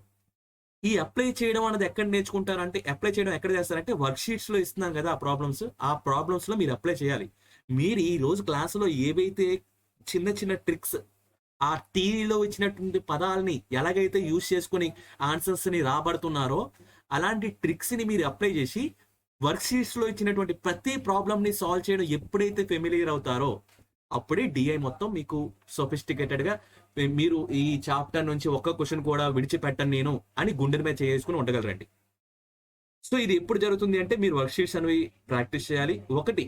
రెండోది, మీకు ఏమాత్రం డౌట్ ఉన్నా దయచేసి వీడియోని మళ్ళీ రీక్యాప్ చేసి చూడండి. మీకు వర్క్షీట్స్ లో ఏమైనా క్వశ్చన్ అనేది ఆ మోడల్ కి తగ్గట్టు ఏమైనా నేను చెప్పినటువంటి క్లాసులో ఉన్నట్టు ఉంటే ఆ మోడల్లో ఎలా చెప్తున్నానో స్టెప్ బై స్టెప్ అదే మోడల్ ప్రకారం మీరు వర్క్షీట్స్ లో ఇచ్చినటువంటి ఎక్సర్సైజ్ మీద కూడా అదే ప్రయోగం చేయండి, ఖచ్చితంగా ఆన్సర్ వచ్చేస్తుంది. ఇక్కడ మనం లైవ్ సెషన్స్ లో ఏదైతే స్టెప్ బై స్టెప్ ఆన్సర్ అయితే చేస్తున్నామో అలాంటి స్టెప్స్ అక్కడ కూడా అప్లై చేయండి, సేమ్ సిమిలర్ స్టెప్స్, ఖచ్చితంగా ఆన్సర్ కూడా అక్కడ కూడా వచ్చేస్తుంది అనమాట. సో ఏది అర్థం కాకపోయినా సరే దయచేసి వీడియోని రీక్యాప్ చేసి చూడండి ఫ్రెండ్స్, ఓకేనా? సో మనం పై చార్ట్స్ లోకి ఎంటర్ అవుదాం. సో పై చార్ట్స్ లో ముఖ్యంగా మీకు చార్ట్స్ అనేవి ఎట్లా ఉంటాయంటే డేటా అనేది ఏ రూపంలో ఇస్తారంటే సర్క్యులర్ గ్రాఫ్ రూపంలో ఇస్తారండి. ఇది మనకి 3D సర్కిల్ రూపంలో ఉంటుందన్నమాట. మీకు ఇది సర్కిల్ ఎప్పుడైనా సరే సర్కిల్లో మ్యాటర్ అనేది ఎలా రిప్రజెంట్ చేస్తారు సార్? మనకి బార్ అనుకోండి, బార్ అయితే ఇలా రిప్రజెంట్ చేసి బార్ ఏ నంబర్ కి తిన్నంగా ఉంటే ఓకే, ఈ బార్ యొక్క వాల్యూ 20, ఈ బార్ యొక్క వాల్యూ 50, ఈ బార్ యొక్క వాల్యూ 35, ఇలా నెంబర్ అనేది ఇండికేట్ చేశారు. మరి సర్కిల్లో ఎలా ఇండికేట్ చేస్తారు? సర్కిల్లో పర్సంటేజ్ రూపేణా ఎక్కువగా ఇండికేట్ చేస్తారండి. ఈ సర్కిల్లో ఒక భాగాన్ని సెక్టార్ అంటారండి. దీన్ని ఏమంటారు? సెక్టార్ అంటారనమాట, ఓకేనా? సో మనకి ఈ సెక్టార్ లో ఇది ఒక 15% అనుకుందాం. మరొక సెక్టార్ ఉంది, ఇది ఒక 35% అనుకుందాం. మరొక సెక్టార్ ఉంది, ఇది ఒక 15% అనుకుందాం. సో 15, 15, 30, ఇంకా ఎంత మిగిలింది? ఇది ఒక 35% అనుకుందాం. 70, 30, సో టోటల్ గా 100%. ఎప్పుడైనా సరే సర్కిల్లో వచ్చినటువంటి మ్యాటర్, ఫర్ సపోజ్ నేను ఇక్కడ ఏం చెప్తున్నానంటే నా దగ్గర నా బ్యాగులో కొన్ని పుస్తకాలు ఉన్నాయండి. ఈ రోజు మొత్తం నాకు నేను 10th క్లాస్ చదువుతున్నాను. నా 10th క్లాస్ లో ఉండేటువంటి అన్ని రకాల సబ్జెక్ట్స్ ఈ రోజు క్లాసెస్ ఉన్నాయి. అన్ని రకాల సబ్జెక్ట్స్ క్లాసెస్ బుక్స్ నేను తీసుకెళ్తున్నాను. అందులో 15% మ్యాథ్స్ పుస్తకాలు ఉన్నాయి నా బ్యాగులో, 35% సైన్స్ పుస్తకాలు ఉన్నాయి, 15% సోషల్ పుస్తకాలు ఉన్నాయి, మరో 35% లాంగ్వేజ్ అంటే తెలుగు, ఇంగ్లీష్, హిందీ లాంగ్వేజ్ పుస్తకాలు ఉన్నాయన్నమాట, ఓకేనా? ఎప్పుడైనా సరే ఇచ్చినటువంటి టోటల్ ఆబ్జెక్ట్స్ అన్ని కూడా ఎంతకి సమానం అనుకోవాలి? సర్కిల్లో మొత్తం వాల్యూ ఎంత అనుకోవాలి? 100% అనుకోవాలి. ఖచ్చితంగా ఈ వాల్యూస్ అన్ని సమ్ చేస్తే మీకు 100 రావాల్సిందే. 100 రాకపోతే వాడు ఇచ్చిన డయాగ్రామ్ అయినా తప్పు అయి ఉండాలి, లేకపోతే మీరు క్యాలిక్యులేట్ చేయడం అయినా తప్పు అయి ఉండాలి, ఓకేనా? అట్లాగే సర్కిల్లో ఎప్పుడైనా సరే ఈ సెక్టార్స్ అనేవి పర్సంటేజ్ రూపంలో ఇండికేట్ చేసినట్టే డిగ్రీస్ రూపంలో కూడా ఇండికేట్ చేస్తాము. ఒక సర్కిల్ యొక్క మొత్తం డిగ్రీస్ ఎంత అండి? టోటల్ డిగ్రీస్ ఎంత? కోణం ఎంత? 360 డిగ్రీలు కోణం అంట టోటల్ యాంగిల్ అనేది సర్కిల్ కి. సో ఇక్కడ మనకి మ్యాథ్స్ అనేది ఒక 20 డిగ్రీలు కోణం అనుకుంటే, మ్యాథ్స్ అనేది ఒక 45 డిగ్రీలు కోణం అనుకుంటే, సైన్స్ అనేది ఒక 90 డిగ్రీలు కోణం అనుకుంటే, మరొక సబ్జెక్టు మరొక 45 డిగ్రీలు కోణం అనుకుంటే, సో ఇది ఒక 90 డిగ్రీల కోణం అనుకోండి, మరొక 90 డిగ్రీల కోణం మరొక సబ్జెక్ట్ అనుకోండి. 390, 270, మరొక 45, ఇది ఒక 40 డిగ్రీల కోణం అనుకోండి. ఎప్పుడైనా సరే సర్కిల్లో మొత్తం కోణం 360 డిగ్రీల కోణానికి సమానమై ఉండాలి, ఓకేనా? ఇక్కడ మీకు ప్రాబ్లమ్స్ అనేవి ఎలా రైజ్ అవుతాయంటే పర్సంటేజ్, ఈ 35% అనేది ఎన్ని డిగ్రీల కోణానికి సమానం అని అడుగుతారండి, లేదా ఈ 90 డిగ్రీస్ కోణం అనేది ఎంత పర్సంటేజ్ కి సమానం అని అడుగుతారు. ఇలా ఎక్స్చేంజ్ అవ్వడానికి క్వశ్చన్స్ అనేవి అవకాశం ఉంటుంది. పై చార్ట్స్ లో మాక్సిమం క్వశ్చన్స్ ఈ మోడల్స్ లో చూస్తారు, ఓకేనా? మీరు ప్రాబ్లమ్స్ చేస్తున్నప్పుడు ఫెమిలియర్ అయిపోతారండి, don't worry about that. Problems చేస్తా ఉంటే ఇవన్నీ కూడా చాలా ఫాస్ట్ గా వచ్చేస్తాయి అనమాట, ఓకేనా? సో ఒక్క ప్రాబ్లమ్ ని మీరు ఫేస్ చేశారనుకోండి అలవాటు అయిపోతుంది. ఇంకా మీకు డిఏ అనేది మీరు ఫాస్ట్ గా, యాక్యురసీగా, స్పీడ్ గా చేయాలంటే నెంబర్ ఆఫ్ ప్రాబ్లమ్స్ ఎక్కువగా చేయాలండి. ఎందుకంటే ప్రతి ప్రాబ్లం నుంచి మీరు ఏదో ఒక ఇన్ఫర్మేషన్ నేర్చుకుంటారు. ప్రతి క్వశ్చన్ కూడా ఏదో ఒక కొత్త నాలెడ్జ్ ని మీకు చెప్తా ఉంటది అనమాట, ఓకేనా? సో మరి ఫస్ట్ ప్రాబ్లం స్టార్ట్ చేసేద్దామా, ఎలాంటి టైం వేస్ట్ లేకుండా. సో ఫస్ట్ ప్రాబ్లం చూడండి ఫ్రెండ్స్. డిఐలో ఎలాంటి గ్రాఫ్ ఇచ్చినా సరే ముందు ఏం చేయాలండి? మీ ఫస్ట్ టార్గెట్ ఏంటి? ఇచ్చిన డయాగ్రామ్ ని అర్థం చేసుకోవాలి. ఏంటి అర్థం చేసుకోవాలి సార్ అంటే, ఇచ్చింది ఏంటి అసలు? దేని గురించి ఇచ్చాడు, దాన్ని ఎలా రిప్రజెంట్ చేశాడు అన్నది మీరు చూడాలి. కింద ఇచ్చిన పై చార్ట్ ఒక పుస్తకాన్ని ప్రచురించడానికి అయ్యేటువంటి ఖర్చు శాతాన్ని చూపుతుంది. ఇక్కడ ఇచ్చేటువంటి డిగ్రీలో ఇచ్చాడా పర్సంటేజ్లో ఇచ్చాడా, ఫస్ట్ మీరు ఒకటి కన్ఫర్మ్ చేసుకోవాలి. పై చార్ట్ దగ్గర ఇచ్చింది డిగ్రీలో కాదు పర్సంటేజ్లో ఇచ్చాడు. పర్సంటేజ్లో మొత్తం ఇచ్చాడు. ఖచ్చితంగా మొత్తం పర్సంటేజ్ అనేది ఎంతకి ఈక్వల్ అయి ఉండాలి, 100% సమానం అయి ఉండాలి. ఇక్కడ transportation cost 10, paper cost 25, 10 + 25 35, 35 20 printing cost 35 20 55, 55 15 60 70, 70 20 90, 90 10 100. ఖచ్చితంగా 100కి ఈక్వల్ అవ్వాలి అండి. ఈక్వల్ అవ్వకపోతే ఆ ఇచ్చిన డయాగ్రామ్ అయినా తప్పే, మనం చేసినటువంటి ప్రాబ్లం అయినా తప్ప అనమాట. సో 100కి ఈక్వల్ అయింది, బాగానే ఉంది డయాగ్రామ్ అనేది. ఓకేనా. ఇక్కడ ఏమంటాడు, ఒక పబ్లిషింగ్ సంస్థ అంట, ఏదో ఒక బుక్స్ పబ్లిష్ చేసేటువంటి సంస్థ ఒక బుక్ ని పబ్లిష్ చేయడానికంట ఆ బుక్ కి డిఫరెంట్ ఒక బుక్ తయారు చేయాలంటే మనం అనుకుంటాం ప్రింట్ వేసేస్తే బుక్ వచ్చేస్తుంది అని చెప్పేసి. కాదండి, ఒక బుక్ ని తయారు చేసి అది అమ్మేంత వరకు కూడా ఏదైతే ఖర్చులు అవుతున్నాయో అదంతా కూడా ఇన్వెస్ట్మెంటే, అదంతా కూడా క్యాపిటల్, అదంతా కూడా పెట్టుబడే. ఓకేనా. సో ఇక్కడ మనకి ఇది అలాంటి సిచ్యువేషన్ ఇక్కడ కూడా ప్రాబ్లమేటిక్ రూపంలో ఇచ్చారనమాట. ఒక పబ్లికేషన్ డిస్ట్రిబ్యూషన్, ఒక పబ్లికేషన్ వ్యవస్థకి, ఒక పబ్లికేషన్ సంస్థకి కింద విధంగా ఖర్చులు అయ్యాయంట. ఏ విధంగా? ప్రింటింగ్ కాస్ట్, ఒక బుక్ ని ప్రింట్ చేయడానికి వాళ్ళకి, ఒక బుక్ ని ప్రింట్ చేయడానికి 20% ఖర్చు అయిందంట. ఆ బుక్ కి ఏవైతే పేపర్స్ పడ్డాయో ఆ పేపర్లు కొనడానికి 25% ఖర్చు అయిందంట.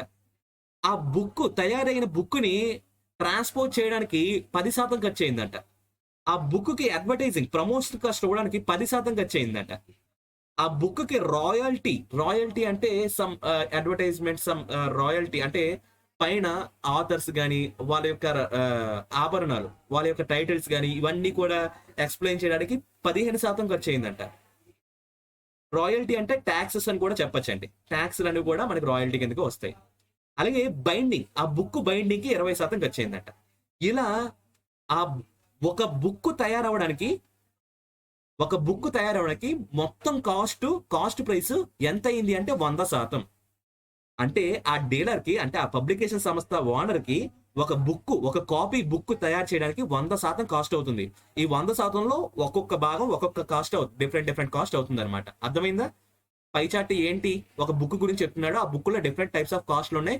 ఆ డిఫరెంట్ టైప్స్ ఆఫ్ కాస్ట్ అన్ని కూడా డిఫరెంట్ పర్సంటేజెస్ తో ఉన్నాయి. ఓకే, నాకు ఇంతవరకు మ్యాటర్ అనేది అర్థమైంది. ఓకేనా. ఇప్పుడు క్వశ్చన్ లోకి వెళ్దాం. ఫస్ట్ క్వశ్చన్ ఏం అడుగుతున్నాడు, if for a certain quantity of books, the publisher has to pay rupees 30,600 as a printing cost, then what will be the amount of royalty to be paid for these books? ఈ chart మొత్తం కూడా ఒక book కి అయ్యేటువంటి cost price అండి. ఈ book లో మనకి ఇచ్చినటువంటి క్వశ్చన్ ఏమి ఇచ్చాడంటే, ఆ పబ్లిషర్ కి ఈ బుక్ లో ప్రింటింగ్ కాస్ట్, ప్రింటింగ్ వేయడానికే 30,600 రూపాయలు ఖర్చు అయిందంట.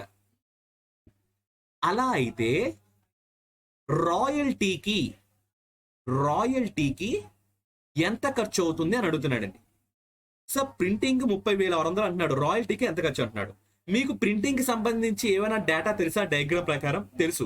ఇచ్చినటువంటి క్వశ్చన్ లో, ఇచ్చినటువంటి డయాగ్రామ్ లో క్వశ్చన్ ప్రకారం నెంబర్ తెలిసిపోయింది. ఇచ్చినటువంటి క్వశ్చన్ ప్రకారం దాని యొక్క ప్రైస్ తెలిసిపోయింది. ఇచ్చినటువంటి డయాగ్రామ్ ప్రకారం దాని యొక్క నెంబర్ కూడా తెలుసు, దాని యొక్క పర్సంటేజ్ వాల్యూ కూడా తెలుసు. ప్రింటింగ్ కాస్ట్ అనేది టోటల్ బుక్ యొక్క కాస్ట్ లో ఎంత పర్సంటేజ్ వెయిటేజ్ ఉందండి? టోటల్ బుక్ తయారు చేయడానికి 20% ఖర్చు ప్రింటింగ్ కే అవుతుందంట. అంటే టోటల్ బుక్ తయారు చేయడానికి 100% ఖర్చు అనుకుంటే, అందులో 20% కాస్ట్ ప్రింటింగ్ కే పడుతుందంట. ఆ 20% కాస్ట్ ఎంత ఇచ్చాడు? క్వశ్చన్ ప్రకారం 30,600 ఇచ్చాడు. రాయల్టీ ఖర్చు ఎంత అంటున్నాడు. మనకి రాయల్టీ ఖర్చు ఎంతో తెలియాలంటే రాయల్టీకి ఎంత కాస్ట్ పడ్డది ఆ నెంబర్ తెలియాలంటే ఎంత పర్సంటేజ్ వాడుకుంది. ఇచ్చినటువంటి డయాగ్రామ్ ప్రకారం రాయల్టీకి 15% ఖర్చు చేశాడు. అంటే 15% అనేది ఒకవైపు ఉంచండి. ఎప్పుడు కూడా శాతాలు అనేవి ఒకవైపు ఉంచాలి, సేమ్ యూనిట్స్ అనేవి ఒకవైపు ఉండాలి. సేమ్ యూనిట్స్ అనేవి ఒకవైపు ఉండాలి. అంటే ఇది ఎక్స్ అనుకుంటే ఇది రూపీస్ అయి ఉంటుంది ఖచ్చితంగా, ఇది రూపీస్ ఇది రూపీస్. ఓకేనా? ఇప్పుడు క్రాస్ మల్టిప్లికేషన్ చేయండి సింపుల్ గా. ఓకేనా? లేదా సింపుల్ గా 5 3ల 5 4ల 4 ఎక్కల్లో ఏమైనా తెగుతుందా? 4 7ల 28, 2 2 6 4 6ల 24, 2 0 5 0 0 7650 ఇంటూ 3 ఈక్వల్ టు ఎక్స్. 3 సున్నాల 3 5ల 15, 3 6ల 18, 19, 3 7ల 21, 22. ఏంటిది 22,950 అనేది ఎక్స్ అంటున్నాడు. ఎక్స్ అంటే ఏంటిది? Royalty cost. రాయల్టీ కాస్ట్ అనేది 22,950. ఆప్షన్ లో ఉందా? Yes, option C is the right answer. ఓకేనా? సో నెక్స్ట్ క్వశ్చన్ కి వెళ్దామా మరి? సో ఇది కొంచెం ఒకసారి మళ్ళీ చెప్పడం సార్. ఓకేనండి. ఓకే, ఇక్కడ మనకి సార్ ఒకసారి మీకు ఎక్కడ అర్థం కాలేదో చెప్పగలరా? అంటే ఆ, 20% ఏమి ఇచ్చారు సార్? 20% వాల్యూ క్వశ్చన్ లో ఏమి ఇచ్చారు? 30,600 అన్నారు. 20% అనేది మీకు డయాగ్రామ్ ప్రకారం 20% అనేది ఎలా తీసుకొచ్చారు ఇక్కడికి? ప్రింటింగ్ కాస్ట్ అనేది 20% అని మీకు తెలిసిందండి. ఆ 20% అనేది ప్రింటింగ్ కాస్ట్ అన్నారు. ప్రింటింగ్ కాస్ట్ అనేది పర్సంటేజ్ రూపంలో తెలుసు, రూపాయల రూపంలో కూడా తెలుసు. అంటే ప్రింటింగ్ కాస్ట్ అనేది రూపాయల రూపంలో తెలుసు, పర్సంటేజ్ రూపంలో తెలుసు. రెండు కూడా ప్రింటింగ్ కాస్ట్ కి సంబంధించినవి కదా. రెండింటిని మీరు ఈక్వల్ చేయొచ్చా చేయకూడదా? రెండు కూడా ఈక్వల్ చేయొచ్చు. 20% వాల్యూ 30,600 రూపీస్ అనేది ఇండైరెక్ట్ గా మీకు డయాగ్రామ్ ద్వారా ఇచ్చినటువంటి క్వశ్చన్ ద్వారా తెలిసిందనమాట. అదే విధంగా రాయల్టీ యొక్క శాతం ఎంత? 15%. ఈ 15% అనేది ఎన్ని రూపాయలకి సమానం అని అడుగుతున్నారు. 20% 30,600 రూపాయలు అయితే 15% వాల్యూ ఎంత? ఇక్కడ మీకు ఇచ్చినటువంటి క్వశ్చన్ లో ప్రింటింగ్ కాస్ట్ అనేది 30,600 రూపాయలు అన్నాడండి. కానీ మీకు ఇచ్చినటువంటి డయాగ్రామ్ లో ఎక్కడ రూపాయలు అనేది యూజ్ చేయలేదు. ఏంటి యూజ్ చేశాడు? ఏ యూనిట్స్ దేంట్లో చెప్పాడు? పర్సంటేజ్ రూపంలో మాత్రం చెప్పాడు, రూపాయలలో ఎక్కడ చెప్పలేదు. ప్రింటింగ్ కాస్ట్ అనేది మీకు ఇచ్చినటువంటి క్వశ్చన్ ప్రకారం 30,600 రూపాయలు అన్నాడు. అంటే ఈ బ్లాక్ అలాగా 30,600 రూపాయలకి సమానం అంట. ఈ సెక్టార్ అలాగా దీని కాస్ట్ 30,600 రూపాయలు అంట ఇచ్చినటువంటి క్వశ్చన్ ప్రకారం. ఈ 30,600 రూపాయలు ఎంత పర్సంటేజ్? 20%. క్వశ్చన్ లో ఏం అడుగుతున్నాడు? What will be the amount? Amount అంటే ఏంటి? డబ్బులే కదా, రూపాయలే కదా. What will be the amount of royalty? రాయల్టీకి అంటే ట్యాక్స్లు మీరు ఎంత కట్టారు, ట్యాక్స్లకి ఎంత మనీ పే చేశారు. కానీ నాకు ట్యాక్స్లకి అంటే రాయల్టీకి డబ్బులు నాకు తెలియదు, కానీ పర్సంటేజ్ తెలుసు. పర్సంటేజ్ ఎంత?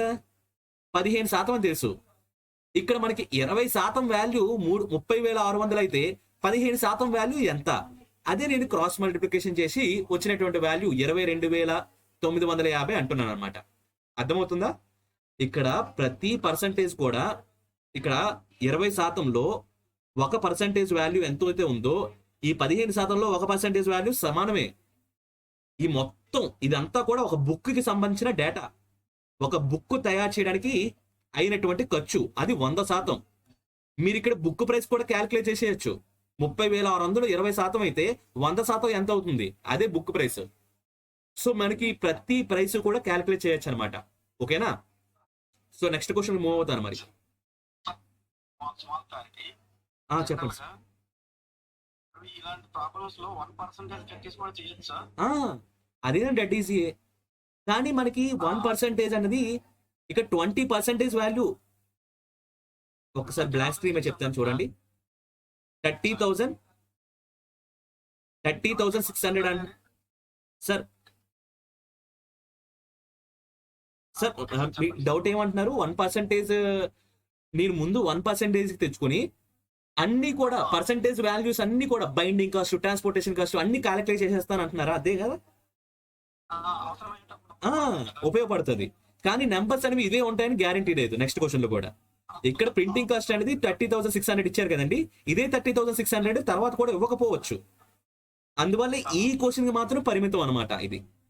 లేదా మీరు క్యాలిక్యులేట్ చేయాలంటే క్యాలిక్యులేట్ చేయొచ్చు 1%. ఓకే. సరిపోతుంది కదా?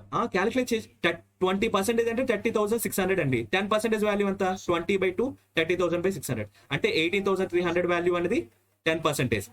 1% క్యాలిక్యులేషన్ చేస్తే ఏమవుతుంది 183 అంతే కదా. అంతే సార్. సో ఇరువైపులా కూడా చేయాలి, ఒక దగ్గర చేస్తే సరిపోదు. వాల్యూ చేంజ్ అవ్వకుండా ఉండాలంటే divided by 2 left hand side right hand side, divided by 10 left hand side right hand side. Percentage value మారింది అంటే నంబర్ వాల్యూ కూడా మారాలి, పర్సంటేజ్ వాల్యూ తగ్గింది అంటే నంబర్ వాల్యూ కూడా తగ్గాలి, పర్సంటేజ్ వాల్యూ పెరిగింది అంటే నంబర్ వాల్యూ కూడా పెరగాలి. ఓకేనా. సో మన క్యాలిక్యులేషన్ అనేది ఇట్లా చేయాలి. ఓకేనా అండి. సో మీరు 1% వాల్యూ క్యాలిక్యులేట్ చేస్తే మొత్తం అన్ని కూడా క్యాలిక్యులేట్ చేసేయచ్చండి, దాంట్లో డౌట్ ఏం లేదు. ఓకేనా. నెక్స్ట్ క్వశ్చన్ మూవ్ అవుదాం. Sir yes sir. Second question చూడండి, కొంచెం ఇక్కడ కొత్త రకమైన క్వశ్చన్ మళ్ళీ వచ్చింది. What is the central angle of the sector? Sector అంటే చెప్పాను కదా, సర్కిల్లో ఒక భాగాన్ని, సర్కిల్లో ఒక ముక్కని సెక్టార్ అని పిలుస్తారు. ఇది ఒక సెక్టార్, ఇది ఒక సెక్టార్, ఇది ఒక సెక్టార్, ఇది ఒక సెక్టార్, ఇది ఒక సెక్టార్, ఇది ఒక సెక్టార్ అనమాట. ఓకేనా. What is the central angle of the sector corresponding to the expenditure incurred on royalty? ఏంటి మీనింగ్? రాయల్టీ మీద మీరు ఎంతైతే పెట్టుబడి పెట్టారో ఆ పెట్టుబడి పెట్టినటువంటి ప్రాంతం యొక్క సెంట్రల్ యాంగిల్ ఎంత? ఈ సర్కిల్ మొత్తం అంతా ఏమని చెప్పుకున్నామండి, 100% సమానము. ఈ 100% టోటల్ బుక్ ప్రైస్ అని చెప్పుకున్నాం, ఒక బుక్ ప్రైస్ అని చెప్పుకున్నాం, ఒక బుక్ కాపీకి పట్టేటువంటి ప్రైస్ అనుకున్నాం. కానీ ఈ 15% 100% అంటే సర్కిల్ యొక్క టోటల్ డిగ్రీస్, మొత్తం కోణం ఎంతండి? సర్కిల్లో మొత్తం కోణం ఎంత? 360 డిగ్రీల కోణం అనమాట. అంటే పర్సంటేజ్ వాల్యూలో మ్యాక్సిమం 100%, డిగ్రీస్ లో సర్కిల్ కి మ్యాక్సిమం 360 డిగ్రీస్. అంటే మ్యాక్సిమం వాల్యూ పర్సంటేజ్ లో మ్యాక్సిమం సర్కిల్ కి మ్యాక్సిమం వాల్యూ అయినటువంటి 100% ని, డిగ్రీస్ లో సర్కిల్ కి మ్యాక్సిమం వాల్యూ అయినటువంటి 360 డిగ్రీస్ ని రెండింటిని ఈక్వల్ చేయొచ్చా చేయకూడదా? ఎస్, చెయ్యవచ్చు. 100% is always equal to 360 degrees. ఈ రిలేషన్ గుర్తు పెట్టేసుకోండి. పై చార్ట్స్ ఎప్పుడు ఇచ్చినా సరే ఇది రిలేషన్. ఓకేనా. లేదా సింప్లర్ ఫామ్ లో క్యాలిక్యులేట్ చేసుకున్నా పర్వాలేదు. 5 20 5 35 10 2 2 10 2 36 లేదా 2 5 2 18 అంటే 5% is always equal to 18 degrees. ఇలా గుర్తుపెట్టుకున్నా పర్వాలేదు. ఇది లీస్ట్ పాసిబుల్ అనమాట. ఇంక తర్వాత తెగదు, 5 ఎక్కడలో 18 రాదు కాబట్టి. లేదా ఒక పర్సంటేజ్ కి కనిపెట్టేసినా పర్వాలేదు. 5 3 15 క్యారీ ఆన్ అంట 30, 5 6 ఒక పర్సంటేజ్ వాల్యూ ఎంత? సింపుల్, మనకి 360 డిగ్రీల్లో 100% అనుకుంటే పాయింట్ ముందుకు పెడితే ఏమవుతుంది? 10% వాల్యూ ఎంత అవుతుంది? 36 డిగ్రీలు. 1% వాల్యూ అంటే పాయింట్ ని 2 స్థానాలు కదల్చాలి. కుడి చేతి వైపు నుంచి పాయింట్ ని 2 స్థానాలు కదల్చాలి అంటే 3.6 డిగ్రీలు. అదే 0.1% అయితే పాయింట్ ని 3 స్థానాలు కదల్చాలి కుడి వైపు నుంచి అంటే 0.36 డిగ్రీలు. సో ఇది మీకు తెలిసిందే. ఓకేనా. 100% అంటే 360, 10% అంటే 36 డిగ్రీలు, 1% అంటే 3.6 డిగ్రీలు, 0.1% అంటే 0.36 డిగ్రీలు. ఎట్లయినా క్యాలిక్యులేట్ చేయొచ్చు. సో దీంట్లో మీకు పూర్తి అవగాహన ఉన్నది అనుకుంటున్నాను. సో ఇప్పుడు ప్రాబ్లం చూద్దాం. రాయల్టీకి సంబంధించిన డేటా, రాయల్టీకి సంబంధించిన సెక్టర్ ఎక్కడ ఉంది? ఇక్కడ ఉంది రాయల్టీకి సంబంధించిన సెక్టర్. రాయల్టీకి సంబంధించిన మనకి డయాగ్రామ్ లో ఏ డేటా ఇచ్చాడు? పర్సంటేజ్ డేటా ఇచ్చాడు. రాయల్టీకి సంబంధించి పర్సంటేజ్ ఎంత ఇచ్చాడు? 15% ఇచ్చాడు. ఇది మనకి ఏంటి? దాని యొక్క సెంట్రల్ యాంగిల్, ఆ సెక్టార్ యొక్క యాంగిల్ ఎంత? ఇది డిగ్రీల కోణంలో చెప్పండి అంటున్నాడండి. 10% వాల్యూ 36 డిగ్రీస్ అయితే 15% వాల్యూ ఎంత అవుతుందండి? 15 ఏం చేస్తే 15 అనేది ఎలా రాసుకోవచ్చు? 10 + 5 గా రాసుకోవచ్చా? 10 డిగ్రీస్ వాల్యూ ఎంత? 36 డిగ్రీస్. 5% వాల్యూ ఎంత? 10% వాల్యూ 36 డిగ్రీస్ అయితే 5% అంటే 10% ని డివైడెడ్ బై 2 చేయాలి, 36 డిగ్రీస్ ని కూడా డివైడెడ్ బై 2 చేయాలి అంటే 18 డిగ్రీస్. సో 36 + 18 ఎంత అవుతుందండి? సో మనకి 40 54 డిగ్రీస్ అవుతుంది. 54 ఉందా? Yes, 54 degrees is the right answer. లేదా క్రాస్ మల్టిప్లికేషన్ చేసుకున్నా పర్వాలేదు. 5 2 5 3 2 1 2 18 18 ఇంటూ 3 ఎంత? 54. సో మనకి ఎక్స్ వాల్యూ అనేది 54 వచ్చింది అనమాట. ఓకేనా. సో మనకి 54 డిగ్రీస్ అనేది రాయల్టీ యొక్క సెంట్రల్ యాంగిల్. దీని యొక్క యాంగిల్ 54 డిగ్రీలు అనమాట. ఇక్కడ నుంచి ఇక్కడ వరకు యాంగిల్ అనేది కోణం అనేది 54 డిగ్రీలు అనమాట. ఓకేనా? సో నెక్స్ట్ క్వశ్చన్ కి మూవ్ అవుతాం.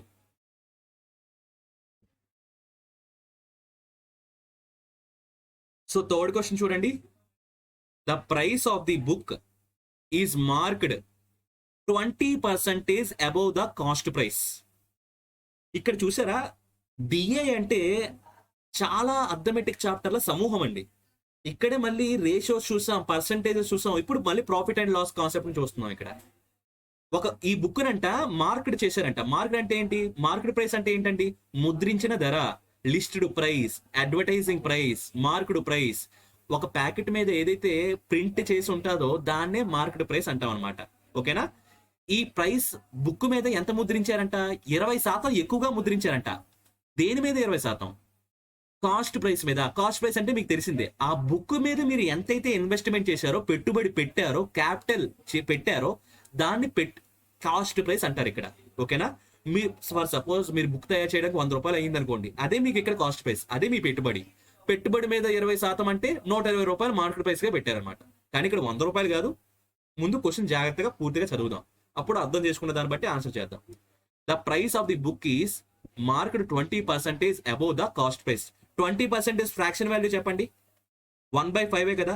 1/5 అబోవ్ అన్నాడు. అబోవ్ అంటే యారో అనేది ఎలా చూపించాలి? ఇలా చూపించాలి. 1/5 ఇలా ఉన్నప్పుడు దీని మీనింగ్ ఏంటి? డినామినేటర్ కన్నా ఎంత ఎక్కువ? 1 భాగం ఎక్కువ. న్యూమినేటర్ అనేది డినామినేటర్ కన్నా 1 భాగం ఎక్కువ. డినామినేటర్ ఎన్ని భాగాలు? 5 భాగాలు. ఎంత ఎక్కువ అంటున్నాడు? 1 భాగం ఎక్కువ. అంటే న్యూమినేటర్ లో 6 భాగాలు, డినామినేటర్ ని సింపుల్ గా 5 అని రిప్రజెంట్ చేస్తారు. అంటే 20% ఇంక్రీజెస్ అంటే 6/5 అని మీనింగ్. ఓకేనా? తర్వాత ఏంటి? అబోవ్ ద కాస్ట్ ప్రైస్ అంటే ఇది కాస్ట్ ప్రైస్ అనుకుంటే ఇదేంటిది? మార్కెట్ ప్రైస్ అనమాట, ముద్రించిన ధర అనమాట. 6 భాగాలు అనేది ముద్రించిన ధర, 5 భాగాలు అనేది మీరు పెట్టినటువంటి పెట్టుబడి. ఓకేనా? If the market price of the book is 180 rupees. మీకు 6/5 అనేది ఏంటని చెప్తున్నాం? భాగాలు అంటున్నాను, పార్ట్స్ అంటున్నాను. ఈ పార్ట్స్ ని మీరు రూపీస్ తో కూడా, రూపాయల్లో కూడా ఈక్వల్ చేయొచ్చు కదా. ఎందుకంటే మీకు మార్కెట్ ప్రైస్ అనేది పార్ట్స్ రూపంలో అంటే భాగాల రూపంలో తెలుసు. అలాగే మార్కెట్ ప్రైస్ అనేది రూపాయల్లో కూడా ఇచ్చేసాడు. ఎంత రూపాయలు ఇచ్చాడు? 180 రూపీస్ ఇచ్చేసాడు. 180 రూపీస్ ఈక్వల్ టు ఎన్ని పార్ట్స్? మార్కెట్ ప్రైస్ దగ్గర ఎన్ని భాగాలు ఉన్నాయి? 6 భాగాలు ఉన్నాయి. 6 పార్ట్స్ అనుకుంటే 1 భాగం ఎంత? 6 ఎక్కల్లో 180 తగ్గుతుందా? 6/30 అంటే 1 భాగం ధర 30 రూపాయలు. దీన్ని బట్టి నాకు చెప్పండి కాస్ట్ ప్రైస్ అనేది ఎంత అవుతుందో. 6 భాగాలు 180 రూపాయలు అయితే 5 భాగాల ధర ఎంత? 30 × 5 అంటే cost price of that particular book is 150 rupees. ఓకేనా? Then what is the cost of paper? Cost of paper used in a single copy of a book. Book మొత్తం తయారు చేయడానికి మీకు అయినటువంటి పెట్టుబడి, అంటే బుక్ మొత్తం తయారు చేయడానికి మీకు అయినటువంటి పెట్టుబడి 150 రూపాయలండి. ఇది సర్కిల్లో బుక్ కాస్ట్ మొత్తం కూడా ఎంత అని చెప్పుకున్నాం? 100% అనుకున్నాం కదా. అంటే 100% అంటే 150 రూపాయలే కదా. బుక్ మొత్తం తయారు చేయడానికి 150 రూపాయలు మీకు ఖర్చు అయింది అంటే ఇది దేనికి సమానం? మొత్తం 100%కి సమానం. ఈ బుక్ మొత్తం ఖర్చు 100% అనుకుంటున్నాం. ఆ 100%కి 150 రూపాయలు సమానం అనమాట. కానీ ఇక్కడ ఏం అడుగుతున్నాడు question? What is the cost of the paper? కేవలం మీకు ఇక్కడ పేపర్ కాస్ట్ మాత్రం ఎంత అయిందని అడుగుతున్నాడు అంతే. క్వశ్చన్ లో పేపర్ కాస్ట్ కి నాకు ఎంత రూపాయలు పట్టింది అని అడుగుతున్నాడు. కానీ మీకు పేపర్ కాస్ట్ కి సంబంధించిన ఇన్ఫర్మేషన్ మీకు ఏం తెలుసు? పేపర్ కాస్ట్ కి సంబంధించిన ఇన్ఫర్మేషన్ డయాగ్రామ్ ప్రకారం మీకు పర్సంటేజ్ రూపంలో మాత్రమే తెలుసు. దీని కాస్ట్ ఎంతో కనిపెట్టడమే. మీకు టోటల్ బుక్ తయారు చేయడానికి 100% కాస్ట్ 150 రూపాయలు అయితే 25% కాస్ట్ ఎంత? అంటే 100% ఈక్వల్ టు 150 రూపాయలు అయితే 25% ఎంత? అంటే ఇది ఎక్స్ ఎంత? 25 1ల 25 4ల. So X equal to 150/4. So 4 1ల 4 3ల 12. సో 12 15 ఎంత తేడా? 3 30 అనేది 4 ఎక్కల్లో తెగుతుందా? డైరెక్ట్ గా తెగదు. 4 7 28. 28కి 30కి తేడా ఎంత? 2 అంటే ఏంటి? 4లో 2 అంతే ఆఫ్ అంటే 0.5. 37.5%, 37.5 రూపీస్. పేపర్ కాస్ట్ అనేది 37.5 రూపాయలండి. మొత్తం బుక్ కాస్ట్ 150 రూపాయలు అయితే పేపర్ కాస్ట్ అనేది 37.5 రూపాయలు అయింది. 37.5 రూపాయలు ఉందా? ఎస్, ఆప్షన్ బిలో ఉంది. Option B is the right answer. అర్థమైంది కదండి. సో నెక్స్ట్ క్వశ్చన్కి వెళ్దామా. సో నెక్స్ట్ క్వశ్చన్ చూడండి. If 5,500 copies are published and the transportation cost on them amounts to 82,500 rupees, then what should be the selling price of the book so that publisher can earn a profit of 25%? So question మొత్తం చదవడం కన్నా ముక్కలుగా చదివి ఒక్కొక్క ముక్కని solve చేసుకుంటా పోండి. నేను కామా ఎక్కడ వరకు ఉందో చూస్తాను. ఫస్ట్ ఇది, if 5,500 copies are published and transportation cost on them amounts to 8,500. ముందు దీన్ని సాల్వ్ చేయడానికి ట్రై చేస్తానండి. ఓకేనా. 5,500 కాపీలు పబ్లిష్ చేసిన తర్వాత వీటి మీద ఇవి ఇన్ని బుక్స్ అండి, ఇన్ని కాపీస్ లేదా బుక్స్, 5,500 బుక్స్. ఒక్కొక్క బుక్కి ట్రాన్స్పోర్టేషన్ ఖర్చు ఒక్కొక్క బుక్కి కాదు, 5,500 బుక్కులకి ట్రాన్స్పోర్టేషన్ ఖర్చు ఎంత అయిందంట? 82,500 రూపాయలు అయిందంట. సార్ నాకు బుక్స్ మొత్తం ఎన్ని ఉన్నాయో తెలుసు, ఈ మొత్తం బుక్స్కి ట్రాన్స్పోర్టేషన్ ఖర్చు ఎంత అయిందో తెలుసు. దీన్ని బట్టి ఒక బుక్కి ఎంత ట్రాన్స్పోర్టేషన్ ఖర్చు అయిందో వచ్చేస్తుందా మీకు డేటా అనేది? 5,500 పుస్తకాలకి 82,500 రూపాయలు ట్రాన్స్పోర్టేషన్ ఖర్చు అయితే 5,500 పుస్తకాలకి 82,500 రూపాయలు ట్రాన్స్పోర్టేషన్ ఖర్చు అయితే ఒక బుక్కి ట్రాన్స్పోర్టేషన్ ఖర్చు ఎంత? ఎక్స్. ఏం చేయాలి? 5,500 82,500. సో ఎక్కడైనా క్రాస్ అవుతుందో చూడండి. 55వ ఎక్కంలో 825 ఎప్పుడైనా వస్తుందా? పోనీ 55 1 సార్ 55. 55కి 82కి తేడా ఎంతండి? 65 75 85 అంటే 30లోంచి 3 తీసేస్తే 27 క్యారీ ఆన్, 5 పక్కన ఉంది. 275 ఎక్కడైనా దిగుతుందా? 55వ ఎక్కంలో 275, 5 5 సార్ 25 అంటే యూనిట్ డిజిట్ ప్రకారం చూసుకుంటే 55 5 సార్ 5 5 సార్ 25, 5 5 సార్ 25, 275 సరిపోయింది.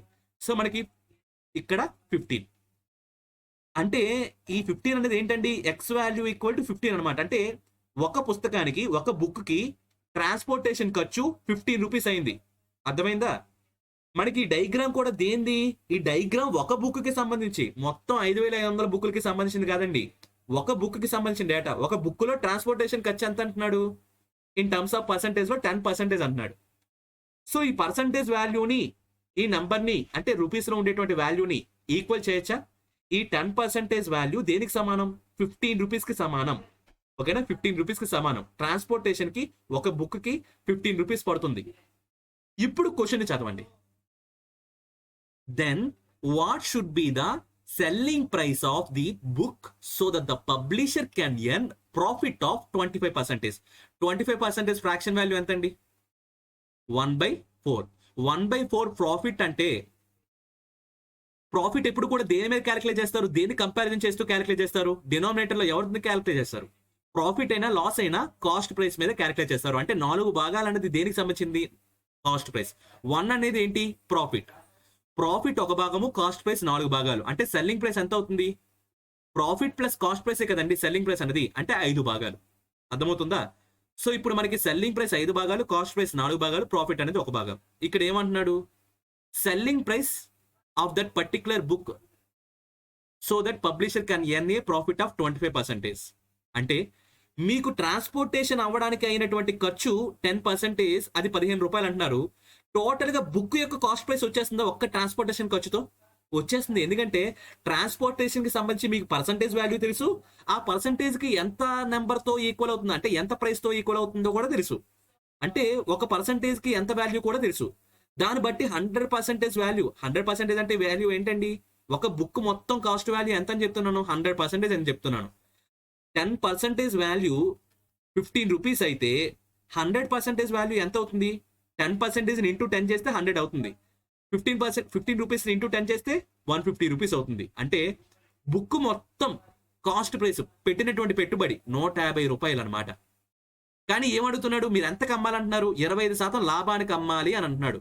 అలా అమ్మితే ఆ అమ్మకపు ధర ఎంత, సెల్లింగ్ ప్రైస్ ఎంత.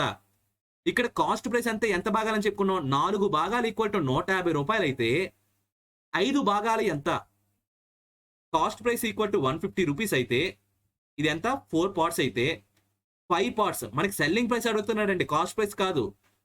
సో 5 పార్ట్స్ ఎంత, సో ఇక్కడ ఏంటి 150 into 5/4 equal to selling price. ఓకేనా.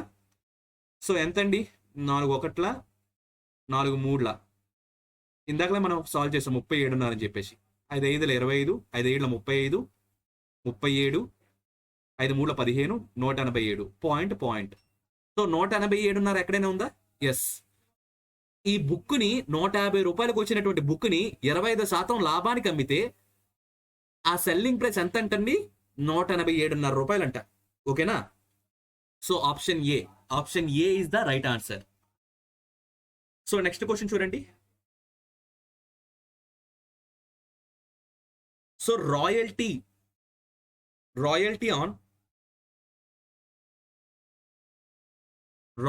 On the book is less then the printing cost by. ఇక్కడ మీకు రాయల్టీ అన్నాడు, ప్రింటింగ్ అన్నాడు, లెస్ దెన్ అంటున్నాడు. కానీ మీరు ఆప్షన్లు బట్టి మీరు ఏం తెలుసుకోవాలి, పర్సంటేజ్ క్యాలిక్యులేట్ చేయమంటున్నాడు అని అర్థం చేసుకోవాలి. ఓకేనా. ఎందుకంటే మనకి ఆప్షన్లో ఉన్నవన్నీ కూడా పర్సంటేజ్లే. సో ఖచ్చితంగా మీరు పర్సంటేజ్ ప్రకారమే క్యాలిక్యులేట్ చేయాలి.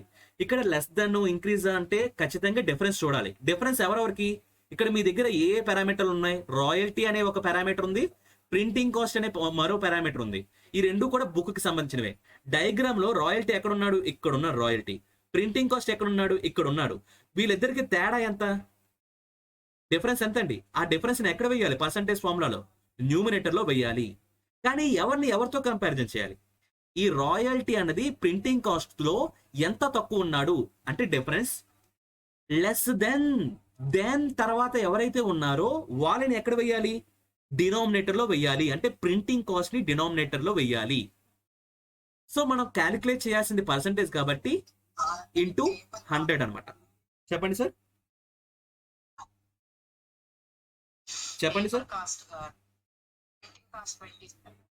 Sorry thank you. Paper cost దగ్గర నేను డ్రా చేశాను, సారీ.